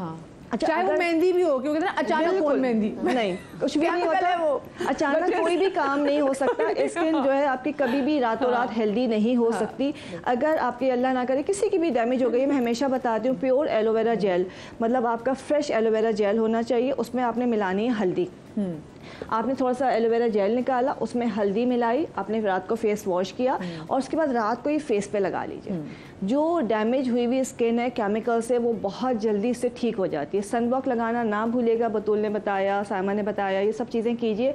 लेकिन वो डैमेजेस कंट्रोल करने के लिए, स्किन को दोबारा सही करने के लिए एलोवेरा से अच्छी कोई चीज़ नहीं है। ठीक है, ये आपने लगाना। अच्छा, दूसरा एक अभी अब बात हो रही थी हार्मोन्स और एक्ने होती है, हार्मोन्स की वजह से हम डिफरेंट चीज़ें करें। इवनिंग प्रिमरोज बच्चियों को ज़रूर खानी चाहिए, ये ज़रूर खानी चाहिए। आप 14-15 ईयर से स्टार्ट करते हैं, बतूल बताएंगी इसको, और ये रूटीन बना लीजिए, कोई दवा नहीं है, विटामिन है, ये आपकी ज़िंदगी का हिस्सा होनी चाहिए। अच्छा, दूसरी चीज़ सीड साइकिलिंग, मतलब 14 साल से शुरू करनी है और जब तक जिंदा है 100 साल के हो गए से स्टार्ट कर दें। हाँ, उससे रेगुलर होते हैं आपके हार्मोन्स, आपके ब्रेन से लेकर जितने हार्मोन्स हैं यूट्रस तक के, वो नॉर्मल रहेंगे। अब 13 इयर्स में भी आप बच्चों को पढ़ाई का स्ट्रेस है, एवरीथिंग सो स्ट्रेसफुल, स्कूल जाना है, आज ही कितना स्ट्रेस था, स्कूल खुलेंगे नहीं खुलेंगे, स्कूल ओपन होंगे। अच्छा, ये और इस तरह की जो हम विटामिन वगैरह जो भी लेते हैं, गोलियां वगैरह जो लेते हैं, इसको हमें खाने के साथ लेना चाहिए। जैसे आपने दोपहर के खाने के साथ लेना है, कोई भी ऐसी ग़िज़ा जिसमें आप थोड़ा सा ऑयल खा रहे हो, उस वक्त आपने लेना है। अच्छा डॉक्टर बतूल, ये जो इवनिंग प्रिमोज ऑयल है, इसका तो बहुत ज़्यादा अच्छा रोल है सोराइसिस में, एक्जिमा में, डर्मेटोलॉजी डर्मेटोसिस में जिस तरह के ड्राइनेस है बॉडी की,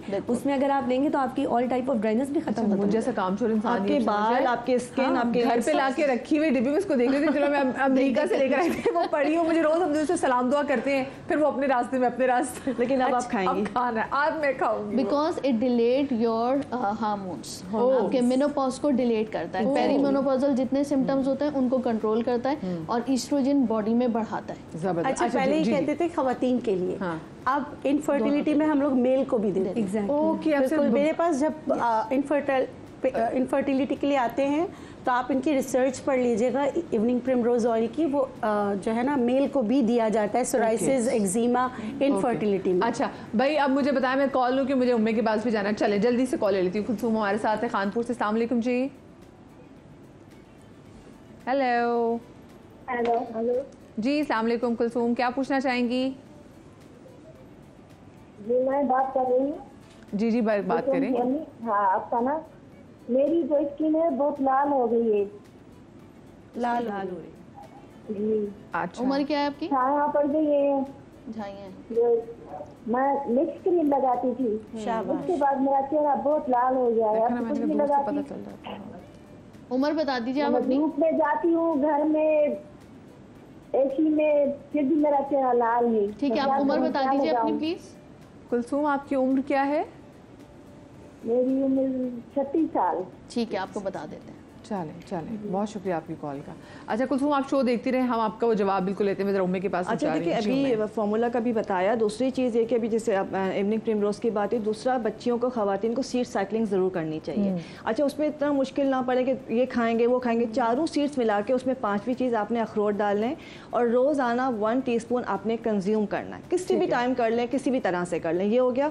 अभी वही फार्मूला की बात हो रही है। अभी मैं टॉनिक बना रही हूँ, पीने के लिए ड्रिंक बना रही हूँ, जो कि आपकी बॉडी को डिटॉक्स करता है। आपको विटामिन का पूरा पैकेट है ये इसमें है आंवला जूस। अच्छा, रखे इसका कलर ख़राब हो गया, फ्रेश आंवला का जूस निकालेंगे। वो तमाम लोग जिनको पिगमेंटेशन का इशू है या फार्मूला से स्किन डैमेज हो गई है, वो सिर्फ 1 चमचा रोज़ाना आंवले का जूस पीना शुरू कर दें, तो उनकी स्किन बेहतर होना शुरू हो जाएगी। अच्छा, अब हमने करना क्या है कि एक आधे गिलास पानी के अंदर मैंने पान के पत्ते डाले हुए। आप चाहें तो पान के पत्तों का जूस निकाल के 1 चमचा आपने पानी लिया, आधा गिलास, उसमें जो है 1 चमचा पान के पत्तों का जूस डाल दिया या पान के पत्ते डाल दिए, जो आपको इजी लगता है। ठीक है। इसमें आंवले का जूस मैं ऐड कर रही हूँ 1 टेबल स्पून। ठीक है, 1 टेबल स्पून आंवले का जूस। अभी फ्रेश है, जब ड्राई हो तो आंवले का पाउडर डाल सकते हैं। ठीक है। और इसमें हाफ कप डालेंगे आप, या हाफ गिलास डालेंगे क्यूकम्बर जूस। ओके, ये आपका डिटॉक्स वाटर बन गया है, जो कि आपने रोज़ाना पीना है। इसका पीने का सही टाइम सुबह 11 बजे पी लें या शाम असर के वक्त पी लें। ये आपने पीना है। इसके बाद आपने आधे घंटे तक कोई चीज़ खानी नहीं है। अच्छा, ठीक है। मतलब आपने पानी पिया। अच्छा, ये पानी ठंडा नहीं होना चाहिए, नॉर्मल टेम्परेचर होना चाहिए। अगर मिट्टी का प्याला है, मिट्टी के बर्तन में बनाते तो बहुत अच्छा है। आप इसको बनाइए, फ्रेश बनाइए और उसको पीना शुरू कर दें। आप कम से कम भी 1 से 2 महीने इसको पी के देखें, आपको स्किन के जितने प्रॉब्लम्स आ रहे हैं वो इंशाल्लाह सब क्लियर हो जाएंगे। जैसे कि बॉडी को डिटॉक्स करता है, विटामिन है, विटामिन सी इसमें बहुत है। ये जरा उम्मे ये बात भी करें ना कि हम ये नहीं ज़रूरी कि मैंने आज अगर पिया तो मैं आज ही कहूँगी जी अगले दिन के जी फ़र्क नज़र आ रहा है। 6 वीक्स आपको एटलीस्ट किसी भी टोट के उसको देना है। आप कुछ भी अपना इलाज करो, उसको एटलीस्ट 6 वीक दें। अच्छा, यहाँ पे अचानक कोई चीज़ कोई नहीं है। टोट का हम प्यार में कह रहे हैं, टोट का भी एक साइंस है। हाँ। अब कोई चीज़ ऐसी नहीं कि हमने उठाई लगा ली, उसके पीछे उसके अंदर जो चीज़ें मौजूद हैं, जो विटामिन हैं, वो आपके स्किन के ऊपर जाके काम करते हैं। हम कहते हैं विटामिन सी लगा रहे हैं, आप आंवला लगा लें या विटामिन सी सीरम लगा लें, दोनों विटामिन सी का पैकेट है। ठीक है, तो बेसिकली नुस्खे हैं, मतलब और आपको प्रॉपर इनको जॉट डाउन कर लिया करें, क्योंकि कितनी मिकदार में आप चीज़ें डाल रहे हैं ये भी बड़ा मैटर करता है। हाँ, ये मैटर करता है। अच्छा, दूसरा जो है एक्नी हो जाती है, एक्नी ड्राई हो जाती है, एक्नी के निशान नहीं ख़त्म होते हैं, या अचानक जो स्ट्रेस वाली एक्नी होती है, अचानक कोई दाना निकाल आता है, उसके लिए हमने क्या करना है, टी ट्री ऑयल लेना है। आपने टी ट्री ऑयल लिया, एक्नी के लिए बहुत अच्छी है। अच्छा, इसके बाद इसमें हमने लिया नीम ऑयल। ठीक है, नीम ऑयल, और 3 ऑयल्स ले रही हूँ, तीनों आपने हम वज़न लेने हैं। और ये है बर्गामोट ऑयल। ठीक है, ये तीनों ऑयल आपने मिक्स किए, ये मिक्स हो गए। अब इसमें आपने जो चौथी चीज़ ऐड करनी है, जायफल का पाउडर है। जायफल जो है ये आपके एक्नी के मांस को ख़त्म करने के लिए बड़ी ज़बरदस्त चीज़ इस तरह से बना लिया आपने। ये हमारे किचन में मौजूद है जायफल। तो हाँ, अच्छा ये तीनों ऑयल आपने लिए। अच्छा इसको लगाना जो है ये आपने रात को लगाना है। बर्गामोट ऑयल कभी भी डे टाइम में नहीं लगाते, सन टैनिंग हो जाएगी। और इसको जो है आपने हमेशा रात को फेस वॉश किया, ड्राई किया, आपके चेहरे पे एक्नी है या निशान रह गए, आपने इसको लिया और इसको यूं करके पूरे एक्नी पे लगा दिया। अच्छा लेकिन पहले स्किन टेस्ट भी कर लें, क्योंकि अक्सर ऐसा होता है कि हम कुछ लगाएं तो वो अच्छा इसमें जो ऑयल जो है ना बिल्कुल थोड़ी सी इचिंग सी होती है। नहीं, टी ट्री ऑयल कभी भी नुकसान नहीं पहुंचाएगा। इसको आप अकेला भी लगा सकते हैं और इसको डाइल्यूट करके भी लगा सकते हैं। ये वो वाहिद ऑयल है, टी ट्री और लेवेंडर ऑयल कभी किसी को नुकसान नहीं पहुंचाते और इसको बिल्कुल आंख बंद करके आप लगा सकते हैं। अच्छा ये तीनों ऑयल जो है, नीम का ऑयल हो गया, बर्गामोट की वजह से आप चेक कर सकते हैं कि किसी को अगर रेडनेस हो जाए तो आप उसको अवॉइड करें। बाकी ये चारों चीज़ें मिला के आप लगाना शुरू कर दें तो ये आपके जो एक्नी के निशान रह जाते हैं, ये हल्के हल्के गड्ढे जब डिप्स बन जाते हैं, ये उसको फिल करना शुरू कर देगा और आपकी मजीद एक्नी नहीं बनेगी। ठीक है, ठीक है। अच्छा इसके बाद होता है कि कोई ऐसी चीज़ हो झटपट हम लगाएं और हमारा फेस जो है क्लियर हो जाए। एक मास्क बना के रख लें, बड़ा इजी है। नीम के पत्ते हर जगह मिल जाते हैं, नीम के पत्ते ले लें, ड्राई ले लें।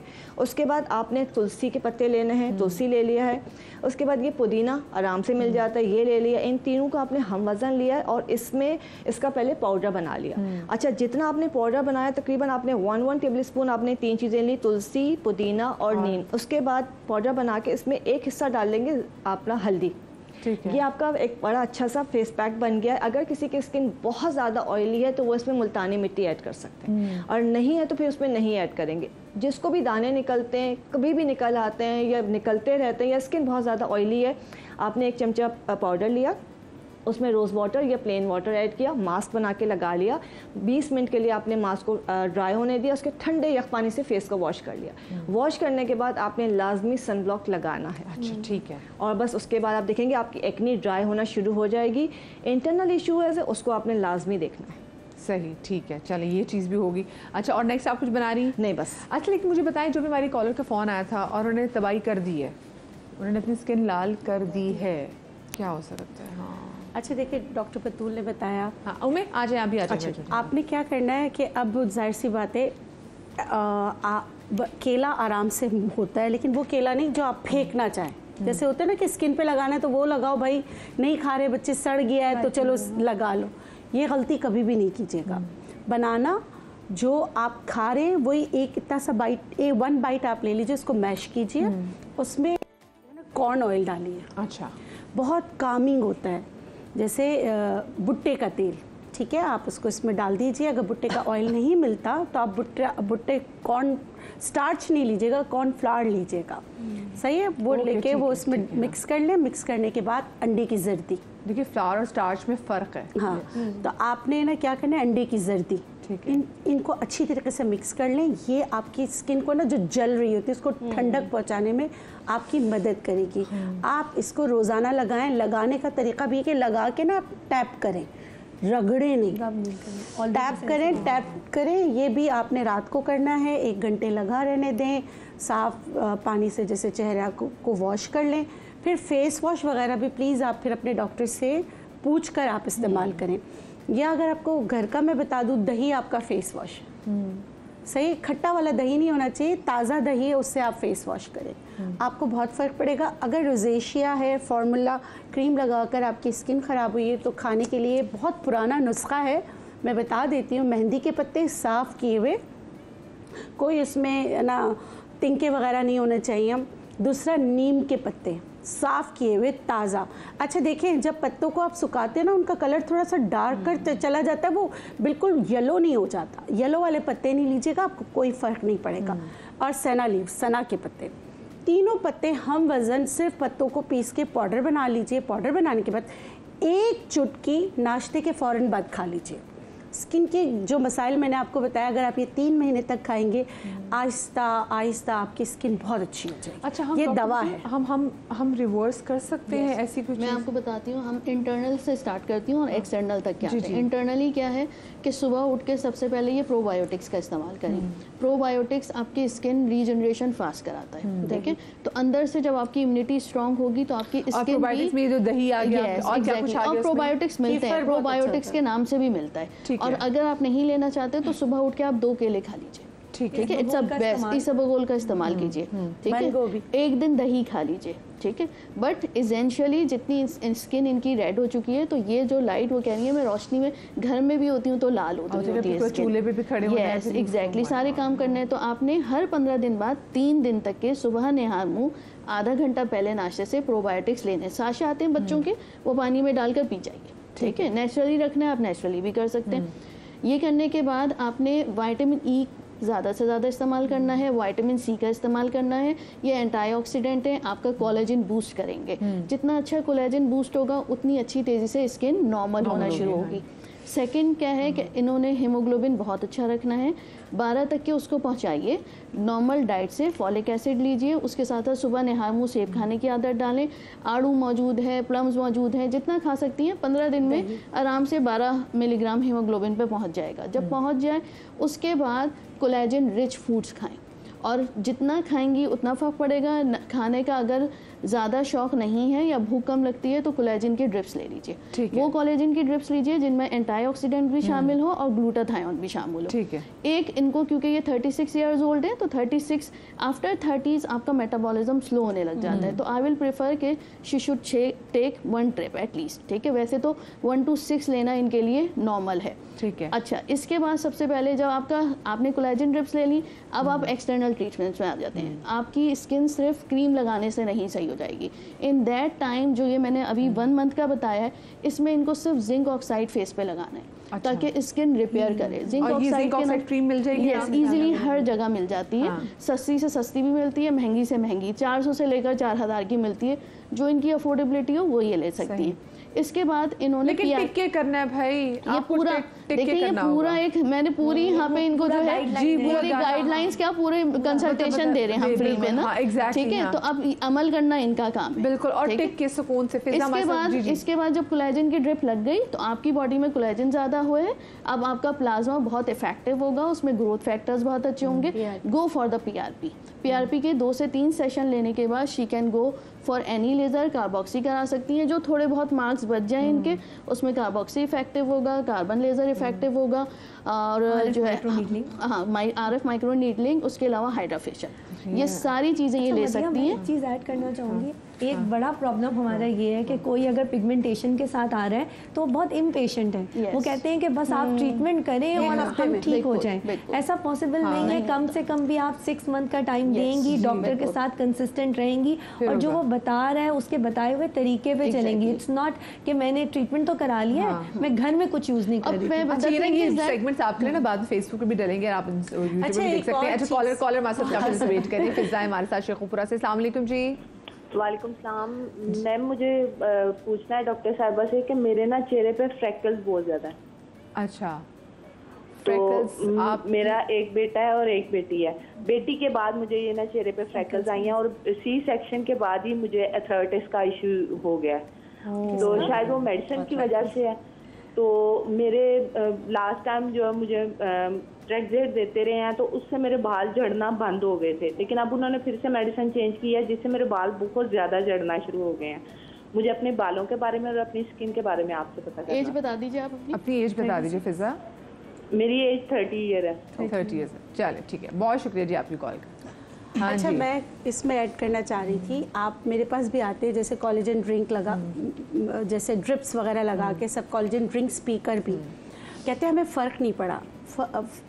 मसला कोलेजन ड्रिंक्स का नहीं होता ना, ड्रिप्स का होता है। मसला ये होता है कि उन्होंने अपने लैब्स नहीं कराए होते। अगर आपका विटामिन D3 कम होगा ना, आप कोई भी ड्रिप्स वगैरह लगाते, हो सकता है 3-4 दिन आपको फ़र्क डाले, क्योंकि विटामिन D3 इन सबको मैनेज करके काम करवाने में आपको कहते हैं कि अगर D3 कम हो तो कद्दू फर्क नहीं पड़ेगा। बिल्कुल फर्क नहीं पड़ेगा। इसलिए मेंशन किया जब आपका हीमोग्लोबिन 12 पे पहुंचे, 12 पे है, उसमें आपने जाना है, अदरवाइज नहीं जाना आपने। लें या ग्लूटाथायोन लें, अगर आप पानी का इस्तेमाल नहीं करें, फ्लश आउट नहीं करें उन हार्मफुल इंग्रेडिएंट्स को, तो फिर आपको कुछ रिजल्ट नहीं आएगा। भाई बात सुनिए, सारे घर फौरन इस वक्त पानी पिए। मैं इतना ज़रूरी है पानी पीना कि मैं ब्रेक ले रही हूँ। ब्रेक ले रही हूँ, पानी पी ले फौरन जाके। ये चाय ना पिए, रखे चाय, पानी पिए। ब्रेक के बाद मिल जाएगा, मजा आइएगा।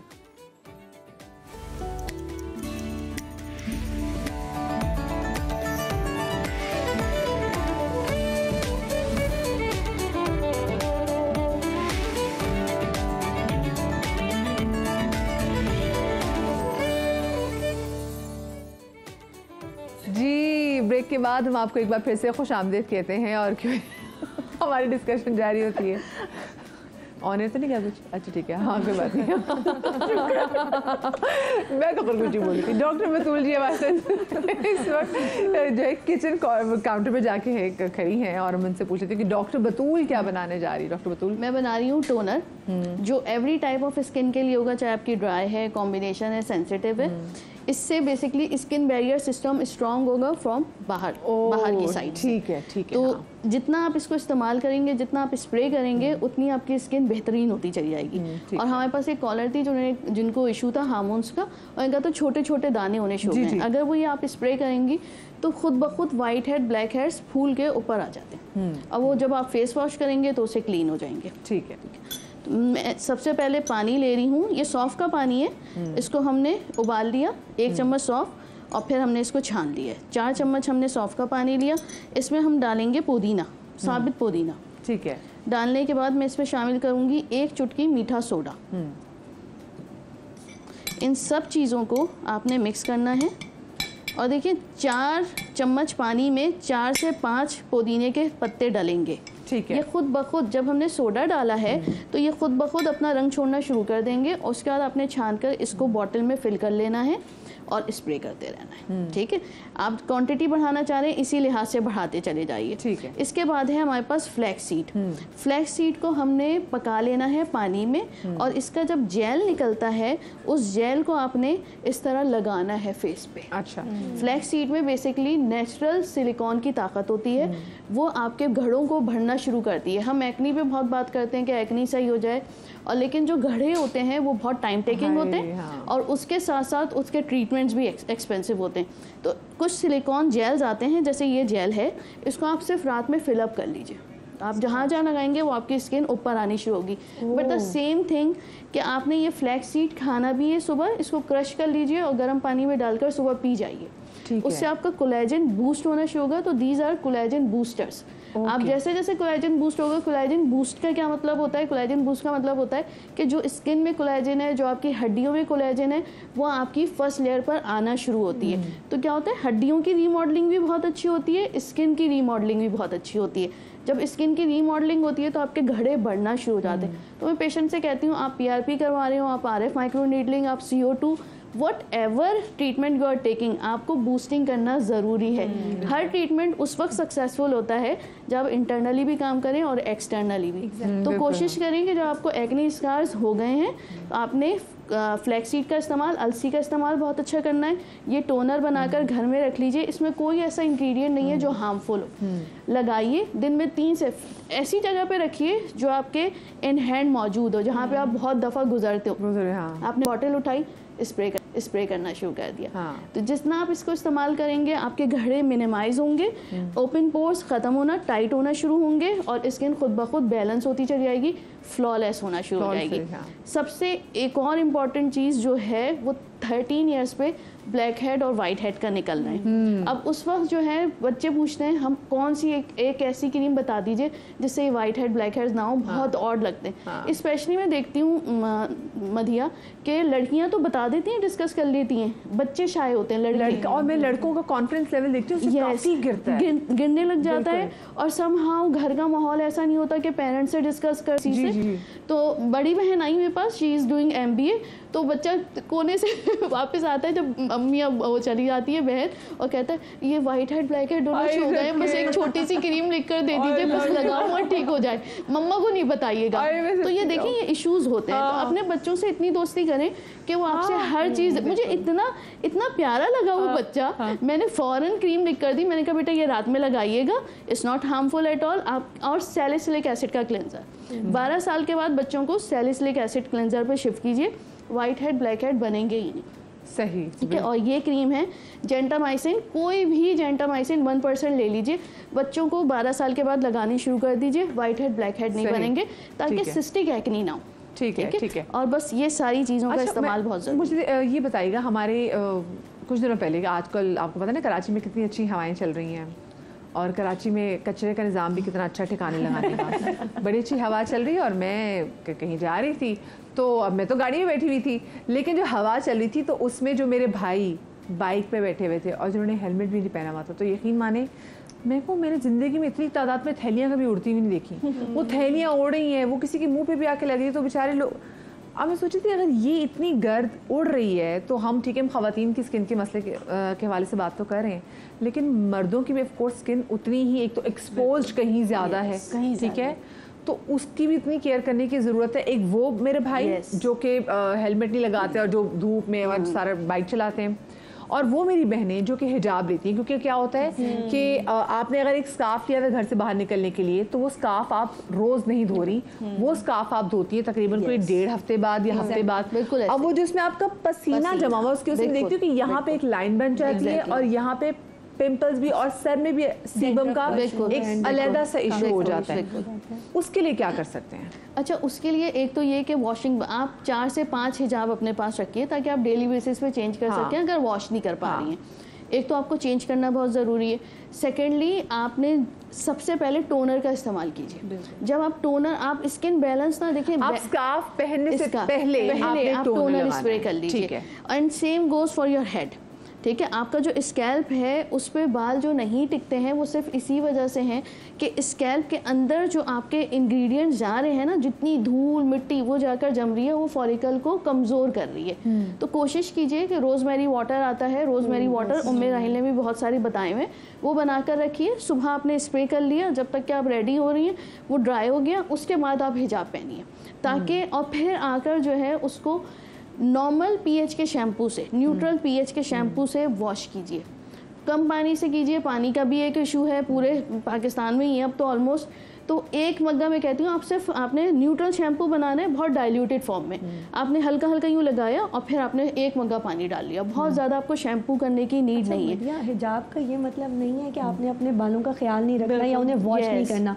अक्सर बच्चियाँ जो हिजाब करती हैं वो अपने बालों को प्रॉपर वॉश नहीं करती, एग्जैक्टली, या नहाने के फौरन बाद गीले बालों को ही बांधा और उसके ऊपर हिजाब। अब उसमें फंगल बहुत कॉमन हो जाती है, फंगल डेंड्रफ बहुत कॉमन हो जाती है, स्कैल्प में से स्मेल आने लग जाती है, दाने निकलने लग जाते हैं, पानी वाले दाने, पस वाले दाने। तो इन सब चीज़ों को हमें देखना है। स्कार्फ का या हिजाब का हरगिज़ मतलब ये नहीं है कि आपने अपने बालों का ख्याल नहीं रखना या उनकी सफाई नहीं रखनी। हाँ, ये बात बिल्कुल सही बात है। और एक बार आपने ठीक है, गर्मियों में तो स्पेसिफिकली प्लीज़ जो आप स्कार्फ पहनते हैं उस स्कार्फ को ज़रूर चूज़। अच्छा, एक तो कलर बहुत इंपॉर्टेंट है, जैसे हमारे यहाँ नकाब वगैरह का ब्लैक कलर और जॉर्जेट मटेरियल बहुत इंपॉर्टेंट है। आपका ना लॉन का मटेरियल होना चाहिए।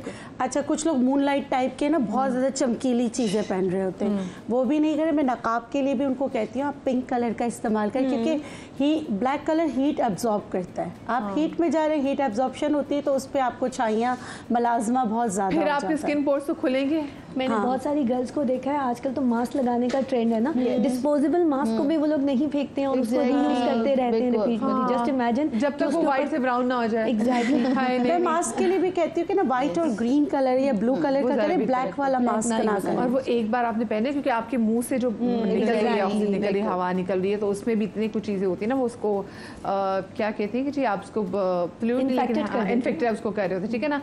अच्छा जी, कंटेमिनेट आप उसको कर रहे होते हैं। अच्छा जी, कॉलर हमारे साथ मौजूद है इस वक्त। कहाँ से? मोमिना है जेहलुम से। अस्सलाम वालेकुम जी। जी वालेकुम सलाम। जी मोमिना, क्या पूछना चाहेंगी? जी, मेरा ये सवाल है कि मेरी स्किन बहुत ज़्यादा ड्राई है और नोज के पास ना काफ़ी क्रैक्स पड़ जाते हैं। अच्छा, क्या और स्किन भी उतरती है ऊपर से। आपकी एज क्या है? मेरी 23। ओके बेटे, बता दीजिए। हाँ, शी इज प्रीटी यंग। ठीक है, ठीक है। अभी डॉक्टर बिल्किस ने जो बताया था, it's exactly the same thing कि आपके माइट बी हेयर्स में डेंड्रफ, तो इज शी ऑन कॉल? और आप मोमिना मौजूद हैं लाइन पर? हाँ जी। अच्छा, आपके सर पे भी डेंड्रफ है? जी है, थोड़ी बहुत, ज़्यादा नहीं है।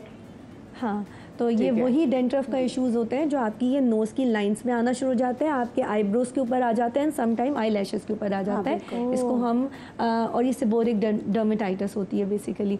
तो इनकी इस जगह की डेंड्रफ को कंट्रोल करने के लिए इनकी स्कैल्प की डेंड्रफ को पहले कंट्रोल करने की ज़रूरत है। सही, और वो फिर कैसे होगी? इसमें बहुत सारे प्रोसीजर्स भी आते हैं, मेडिसिन भी आती हैं, जिसमें कीटोनाज मतलब लोशन आता है, जो एंटी फंगल लोशंस होते हैं, शैम्पूज आते हैं, उनका इस्तेमाल करवाना है। इसके अलावा केरावाइव ट्रीटमेंट एक आती है। केरावाइव में हाई फ्रीक्वेंसी प्रोब्स को यूज़ करते हैं, और इसके अलावा जैसे हम फेस का हाइड्रा फेशियल करते हैं, इन द सेम वे आपके स्कैल्प का हाइड्रा फेशियल होता है। ओह अच्छा, जो आपके क्लॉक पोर्स को क्लीन अप करता है। एग्जैक्टली, वो क्लॉक पोर्स को खत्म करता है। सैलिसिलिक एसिड के टोनर्स यूज किए जाते हैं ताकि वो क्लॉक पोर्स जितने भी आपके सर में वो क्लीन अप हो जाए, और आपके बाल के नीचे जो पोर्स हैं वो भी वैसे ही ब्रीथ करें जैसे आपकी स्किन के पोर्स ब्रीथ करते हैं, जैसे आप खुद ब्रीथ करते हैं। हाँ। अच्छा, the most common cause of seborrheic dermatitis, लोग समझते हैं कि जी जेनेटिकली है, हमारे फादर को भी था या खाला को भी था, अब्बू की वजह से आ गया। हाँ, मोस्टली यही होता है कि सेबोरिक डर्मेटाइटिस को यही समझा जाता है। सबसे अच्छा internal treatment, this condition is directly related to your gut health. जितना अच्छा आपका गट हेल्थ होगी, आपको उतना ही सुकून आपके डैंड्रफ से मिलेगा। आपको डैंड्रफ कभी नहीं होगी। आप अपनी गट हेल्थ अच्छी कर लीजिए, तो जंक फूड का इस्तेमाल कम कीजिए।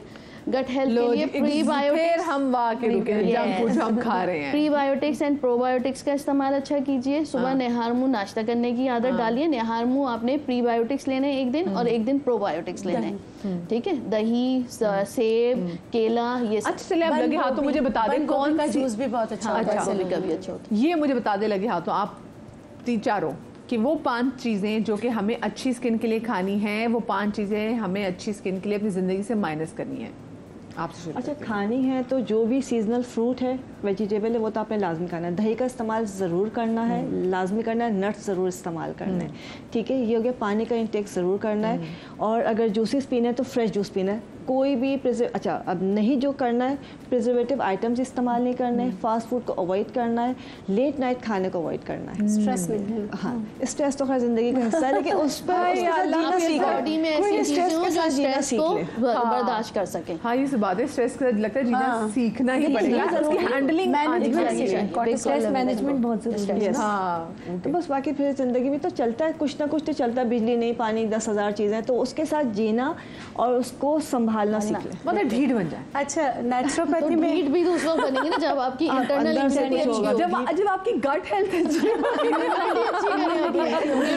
होगी यार। कुछ लोग, और लेकिन कुछ लोग मैंने से ढीठ देखे, वो वाकई उनको कुछ भी खिला दो, उनको कक फर्क नहीं पड़ता, वो सही रहते हैं। अच्छा, मैं आपको अभी नहीं पड़ रहा, अगर अभी 20s में 30s में वो एकदम से आता है। हाँ, अच्छा मदिया, आपको तो पता है जैसे हम ऑफ स्क्रीन भी बातें वगैरह करते हैं, तो मेरे साथ ऐसा होता था शुरू में, जब पेशेंट आके अपना कोई बात करे ना, मैं उसमें इतनी खो जाती थी कि घर जाके मुझे वॉमिटिंग हो रही थी, उल्टियाँ हो रही होती थी, और रोती थी, सबके दुख ओढ़ लेती थी। तो फिर मैंने अपनी टीचर से बोला, तो उन्होंने कहा काहू के बीज खाओ, और कैमोमाइल और बही का फल, सफरजल। आप यकीन करें, इससे मैं मतलब कि वरना मैं कांपना शुरू हो गई थी, मेरे हाथ से चीज़ें गिरने लगी थी। मैं इतनी स्ट्रेस्ड आउट हो जाती थी, सेंसिटिव हूँ थोड़ी सी, मतलब किसी का भी दुख मैं देख ही नहीं सकती। इसका मतलब है वो लोग जो कि किसी ग्रीफ में है, क्योंकि देखिए हमारे यहाँ मसला है कि आप किसी भी गम से, ग्रीफ से गुजरे होते हैं। बाहर तो ऐसा होता है कि एक ग्रीफ ग्रुप होता है, ग्रुप्स होते हैं, जहाँ पे फ़र्ज़ करें अगर कोई माँ जिसका मिसकैरेज हो गया हो, ठीक है, वो फिर ऐसी माओं के साथ जाके बैठती जो उस चीज़ से गुजरी होती है, फिर जब वो साथ मिलकर बैठती ना, फिर इनको अब यहाँ पे हमारे पाकिस्तान में वो चीज़ है नहीं, तो इसका मतलब है कि ये ग्रीफ के लिए जो आप कैमोमाइल बता रही हैं, सफरजल बहुत अच्छा है, दिलों से ना गमों को दूर करने के लिए। सफरजल वही जो बही से मुबारक है, सफरजल और कैमोमाइल टी, और काहू के सूरत में मिलता है, हमें ये बताएं। फल के सूरत में मिल जाते हैं, देखिए ना, वो ना सेब है ना नाशपाती है, और थोड़ा सा तुर्श होता है, जब पक जाते हैं तो आपको नाशपाती की तरह लगता है। आपने एक बार जैम भी लाके बही का मुरब्बा, बही का जैम बनाना सिखाया था आपके शो में, इसीलिए ना कि बच्चे, क्योंकि आजकल स्ट्रेस, एंजाइटी, टेंशन, डिप्रेशन, अपना हम मतलब कि हम अपना छोटा घर नहीं देखते, हम दूसरों को देखते हैं उसके पास क्या है, तो बहुत सारी चीज़ें हो जाती है। लेकिन अपने आप को मजबूत करने के लिए ना काहू के बीज आराम से मिल जाते हैं मार्केट में, वो है जंगली जीरा। तो हाँ, 1 टीस्पून उसका कहवा बना के पीजिए, कम से कम आपका कोर्टिसोल लेवल कम होगा। कैमोमाइल टी है, वो आप इस्तेमाल करें। देखिए, स्ट्रेस, एंजाइटी, टेंशन, डिप्रेशन, हर चीज़ को तहस नहस कर देती है। हाँ, सबसे तो अभी आज ही जाके ना आप लोगों ने किसी भी ब्रांड की आपको कैमोमाइल टी अगर मिल जाए तो लें। जेल कहते हैं, सफ़र जेल को अगर मिल जाता है किसी भी अच्छे ब्रांड का, आप वो भी इस्तेमाल बच्चों को भी कराएं, खुद भी करें। और कुछ लोग इसलिए करते हैं कि वो रंग को साफ करता है, तो यही सोच के कर लें। आप तो करेंगे आप तो करेंगे कि इससे हमारा रंग अच्छा हो जाएगा। अच्छा, एक चीज़ है मैं बताती हूँ कि जो अल्लाह ने बनाया है वो सब आप इस्तेमाल करें, जो इंसान ने बनाया वो सब छोड़ दें। फूड कलर्स भी यूज़ ना करें, फूड कलर्स इस्तेमाल ना करें, क्योंकि जब आपके बॉडी में फूड कलर्स जाते हैं ना, तो आपके सिस्टम को नहीं पता इसको कैसे जज्ब करना है। वो चीज़ जो इंसान ने बनाया ना, आपका सिस्टम उसको पहचानता नहीं ना, तो आपका कार्टिलेज जलता है, फिर वो हजम होता है, तो आपकी बॉडी में इन्फ्लेमेशन को बढ़ाता है। तो इसलिए आप कुछ भी कर लेंगे, फिर आप जीरो पे आ जाएंगे। वही जंक फूड, फूड कलर्स, सारी चीजें, प्रिजर्वेटिव्स, ADHD। बहुत अच्छी बात की है, क्योंकि इम्यूनिटी हमारी है बेसिकली यही चीज़, क्योंकि हमारे सेल्स आइडेंटिफाई नहीं कर पाते, उसको as a foreign body consider करते हैं, उसको एज अ दुश्मन कंसिडर करते हैं, और उसके अगेंस्ट इन्फ्लेमेशन शुरू हो जाती है। ओए इन्फ्लेमेशन का बड़ा मसला है। इसको कम करने के लिए वही मीठा सोडा पानी बेस्ट है। रोजमेरी पीने के लिए बेस्ट है, केसू के फूल पीने के लिए बेस्ट है। आज तो बड़ी चीज़ें मुझे पता चल रही हैं। आज तो जो इवनिंग प्रीमियर जो पड़ा मेरे पास कैप्सूल्स पड़े हुए, इंशाल्लाह अल्लाह में मुझे उनको इज्जत दी जाएगी। उनको मैं इज्जत, मुझ में इतनी तौफीक दे के मैं एक्सपायर होने से पहले नेक्स्ट टाइम मरिया जब हम शो में आएंगे तो आपसे फॉलो अप करेंगे। हाँ प्लीज मुझसे पूछेगा, क्योंकि मेरी याददाश्त के मसला, याददाश्त के लिए मुझे बता दे कि कौन सी आज बादाम बादाम खैर बादाम लगा भी सकते हैं के लिए, बादाम की स्क्रब्स पर वो भी अच्छे हैं, लगा सकते। अच्छा ठीक है, हाँ मैं पूछ रही क्या 5 चीजें क्या निकालनी है। अच्छा, मैंने एक जगह पढ़ा था कि आप तसव्वुर कर लीजिए कि आपके पास 24 घंटे के बजाय 22 घंटे, ठीक है, तो 1 घंटे आप मेंटल हेल्थ पे देंगे और 1 घंटा फिजिकल हेल्थ पे देंगे। और आप इसको डिवाइड भी कर सकते हैं, ज़रूरी नहीं है आप सुबह उठकर जो है, तो आपने 22 घंटे सोच के काम करना है और ये 2 घंटे अपने आप को देने। अब मेंटल हेल्थ बीइंग में तो ये आ गया कि आप मेडिटेशन करें, नमाज पढ़ें, दुआएं मांगे, ये सब। और फिजिकल हेल्थ बीइंग में आ गया कि आप आधा घंटा एक्सरसाइज करिए और आधा घंटा आप डिसाइड करिए कि आज सुबह मैंने ये खाना है, दोपहर में ये खाना है और रात में ये खाना है। अपने लिए सोचिए, ये this is very important. Me time, ये 2 घंटे अगर आपने, तो इससे इट कॉजेज एज लॉन्गेविटी, आप अच्छी उम्र तक के जाएंगे। जरूरी नहीं है कि आप अपने खाने और फिजिकल या मेंटल को सोचें। मी टाइम में अपनी वो चीज सोचें जिसका आपको शौक है, जो आपको रिलैक्स करें, और वो कोई अच्छा वैसे नेटफ्लिक्स पे ड्रामा भी हो सकता है, एनीथिंग, कॉमेडी ड्रामे देख लें। आइंदा मैं बस घर में कोई आया, मैं कहूँगी मेरा मी टाइम है, मैं सोच रही हूँ मुझे क्या खाना है, मुझे क्या देखना है, ये वो मेरे वो वाले 2 घंटे खुदा के लिए मेरे पास है, क्योंकि बाकी बहुत फिर आपको कहा जाएगा 12 बजे के बाद मी टाइम ले कहते हैं ना, जिंदा रहने के लिए पहले अपने आप को ऑक्सीजन देनी पड़ेगी, तो अपने आप की oxygen is my me time. अच्छा, ये सिर्फ जो मैं बता रही हूँ, जरूरी नहीं कि हम यहाँ पे अगर 5 खवातीन बैठ गई हैं, खैर मैं तक 5 लड़कियाँ बैठ गई हैं, तो खवातीन के वाले से जो है ये एग्जैक्टली बंदों में भी ऐसे ही है। वो बंदे जो स्पेसिफिकली बाहर निकल के काम कर रहे हैं, वो जब घर आ रहे हैं, ये 2 घंटे उनके लिए भी, ये डॉक्टर बतूल ने ये खवातीन को नहीं बताया, ये हम सबको बताया है कि आप अपना 22 घंटे का जो समझे कि दिन है, और जिनमें से 2 घंटे आपने सीखने के चाहिए, एक आपके फिजिकल आपने उस पे हेल्थ पे आपने काम करना है, और एक आपने अपनी मेंटल हेल्थ कोर्स जिसमें आपकी मेडिटेशन। मोबाइल बंद कर देना, मोबाइल बंद, पसूड़ी जाना हो। कॉलर हमारे साथ कॉल है जिस वक्त, तमीना। अस्सलाम वालेकुम जी। वालेकुम अस्सलाम जी। कि जी ओ तो मेरे शहर से है कॉलर जी। तमीना कैसी हैं? जी अल्हम्दुलिल्लाह मैं बिल्कुल ठीक ठाक हूँ, आप सुनाएं कैसी हैं? बिल्कुल ठीक। तमीना क्या पूछना चाहेंगी? जैसे मैं ना अपनी बेटी के बारे में थोड़ा कंसल्ट करना चाहती हूँ। उनका कॉम्प्लेक्शन पहले फेयर था, बाल भी बहुत हेल्दी थे उनके, लेकिन अब ना जैसे जैसे मतलब उनका कॉम्प्लेक्शन डार्क होता जा रहा है, आंखों के साइड पे, मतलब आंखों के नीचे नहीं, आंखों के साइड पे उनके छाइयाँ पड़ रही हैं, ठीक है, और ना अपर लिप्स का एरिया बहुत ज़्यादा डार्क है, और नेक भी उनकी बहुत ज़्यादा ब्लैक होती जा रही है। ये सब कुछ थोड़े अरसे के अंदर होना शुरू हो गया, और बाल उनके बहुत तेज़ी से गिर रहे हैं। एज बता दीजिएगा प्लीज। एज बता दीजिए एक तो प्लीज तमीना, टीवी बंद कर मेरी दीजिए। बेटी की उम्र 15 साल है। 15 साल। That's too early for this. She is too young to have these kind of problems and basic cause यही लग रहा है apparently कि हाँ हार्मोनल इम्बैलेंसेस हैं जिसको देखने की ज़रूरत है। एक अल्ट्रासाउंड कराना होगा, एक साथ में कुछ लेवल्स हार्मोन के डेफिनेटली वो किसी ना किसी आप डॉक्टर के साथ अटैच होंगी एंड वही आपको गाइड करेंगी कि कौन से टेस्ट इनके लिए ज़रूरी हैं, जिसमें हमारे पास FSH का आ जाता है, ल्यूटिनाइजिंग हार्मोन आ जाता है and thyroid T3 T4 TSH आ जाता है। अच्छा, अदर देन दैट जो 15 इयर्स में ये इशू होना नहीं चाहिए बेसिकली।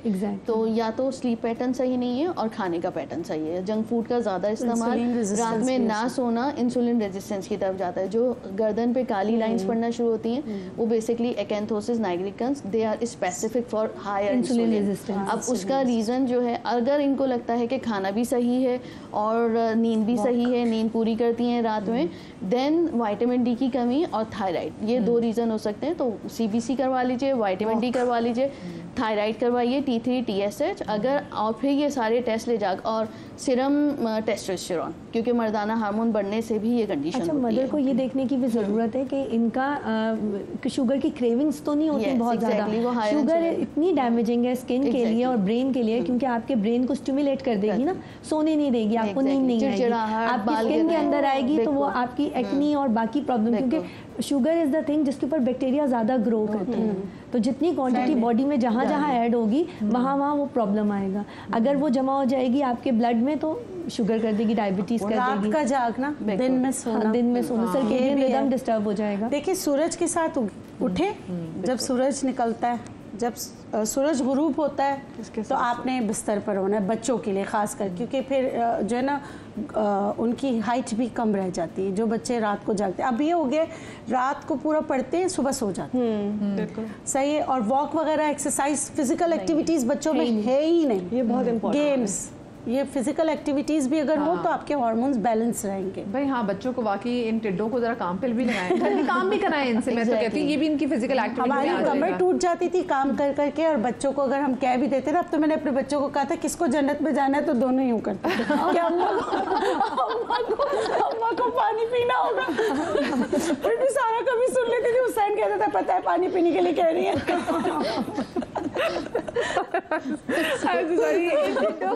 अभी से जरा लगाए काम पे, ऊपर नीचे के घर में की सीढ़ियाँ चढ़ने उतरने का काम है, क्योंकि देखिए ये बच्चे ना गैजेट्स पे लगे हुए हैं। मतलब हम तो बचपन में लोगों के घरों की बेलें भी बजा के भाग जाते थे और इतना मज़ा करते थे। बाहर एक टाइम था, मतलब 5 बजे से पहले आप खेल रहे हैं, साइकिलिंग करें, बट अब बच्चों को ना वो क्या, हाँ वो चीज़ें मुयस्सर नहीं है, वो मौका भी नहीं मिलती, वो सिक्योरिटी नहीं है। तो ज़रा इनको लगाएं आप काम पे। लेकिन अगर इतनी कम उम्र में, मतलब जब 15 साल की हैं और उनको इतनी प्रॉब्लम्स हो रही है, तो ठीक है, मेरे ख्याल से मुझे लगता है कि खून की कमी भी, खून की कमी, विटामिन डी, सीरम बच्चे को शुरू करवा दीजिए। और सीड साइकिलिंग में रिपीट कर देंगे। देखिए सीड साइकिलिंग में मैं पूरा अलग से मुश्किल तरीके से नहीं बताऊंगी। आसान ये है कि आपने कद्दू के बीज, पंपकिन सीड लेना है, सफ़ेद तिल के बीज लेना है, सनफ्लावर सीड लेना है, सूरजमुखी के बीज लेना है और फ्लेक्स सीड लेना है। ठीक है, ये हो गया। इसके साथ आपने एक्स्ट्रा जो ऐड करना है उसमें थोड़ा सा चिया सीड ऐड करें और अखरोट ऐड कर दें। 6 हो गए, वैसे नॉर्मली 4 देते लेकिन 6 हो गए। हल्का सा भून लीजिए, इसका क्रश कर लीजिए, पाउडर नहीं बनाना है। अच्छा, 1 चमचा रोज़ाना, सुबह निहार मुँह खाते हैं, बहुत अच्छी बात है, निहार मुँह खा के आधे घंटे के बाद नाश्ता कर लें। भूल जाते हैं, कोई मसला नहीं है, दिन में किसी भी वक्त, खासकर इस एज के बच्चियों को 1 ग्लास दूध में डाल के, गर्म दूध में किसी भी वक्त पिला दीजिए। आप देखेंगे उनको कोई कमी नहीं आएगी इंशाल्लाह। हार्मोन्स उनके नॉर्मल होना शुरू हो जाएंगे, साइकिल का इशू नहीं आएगा। जितने इश्यूज आ रहे हैं इसलिए कि हम खाना अच्छा नहीं खा रहे, लाइफस्टाइल अच्छा नहीं है, डाइट अच्छी नहीं है, तो ये बहुत सारी चीज़ों को नॉर्मलाइज कर देगा। और बाकी मैं आजकल देखती हूँ कि सारा दिन लोग सोते हैं, ऐसे ही है, सारे जाते हैं, and parents are so normal about it, उनको फर्क ही नहीं पड़ता।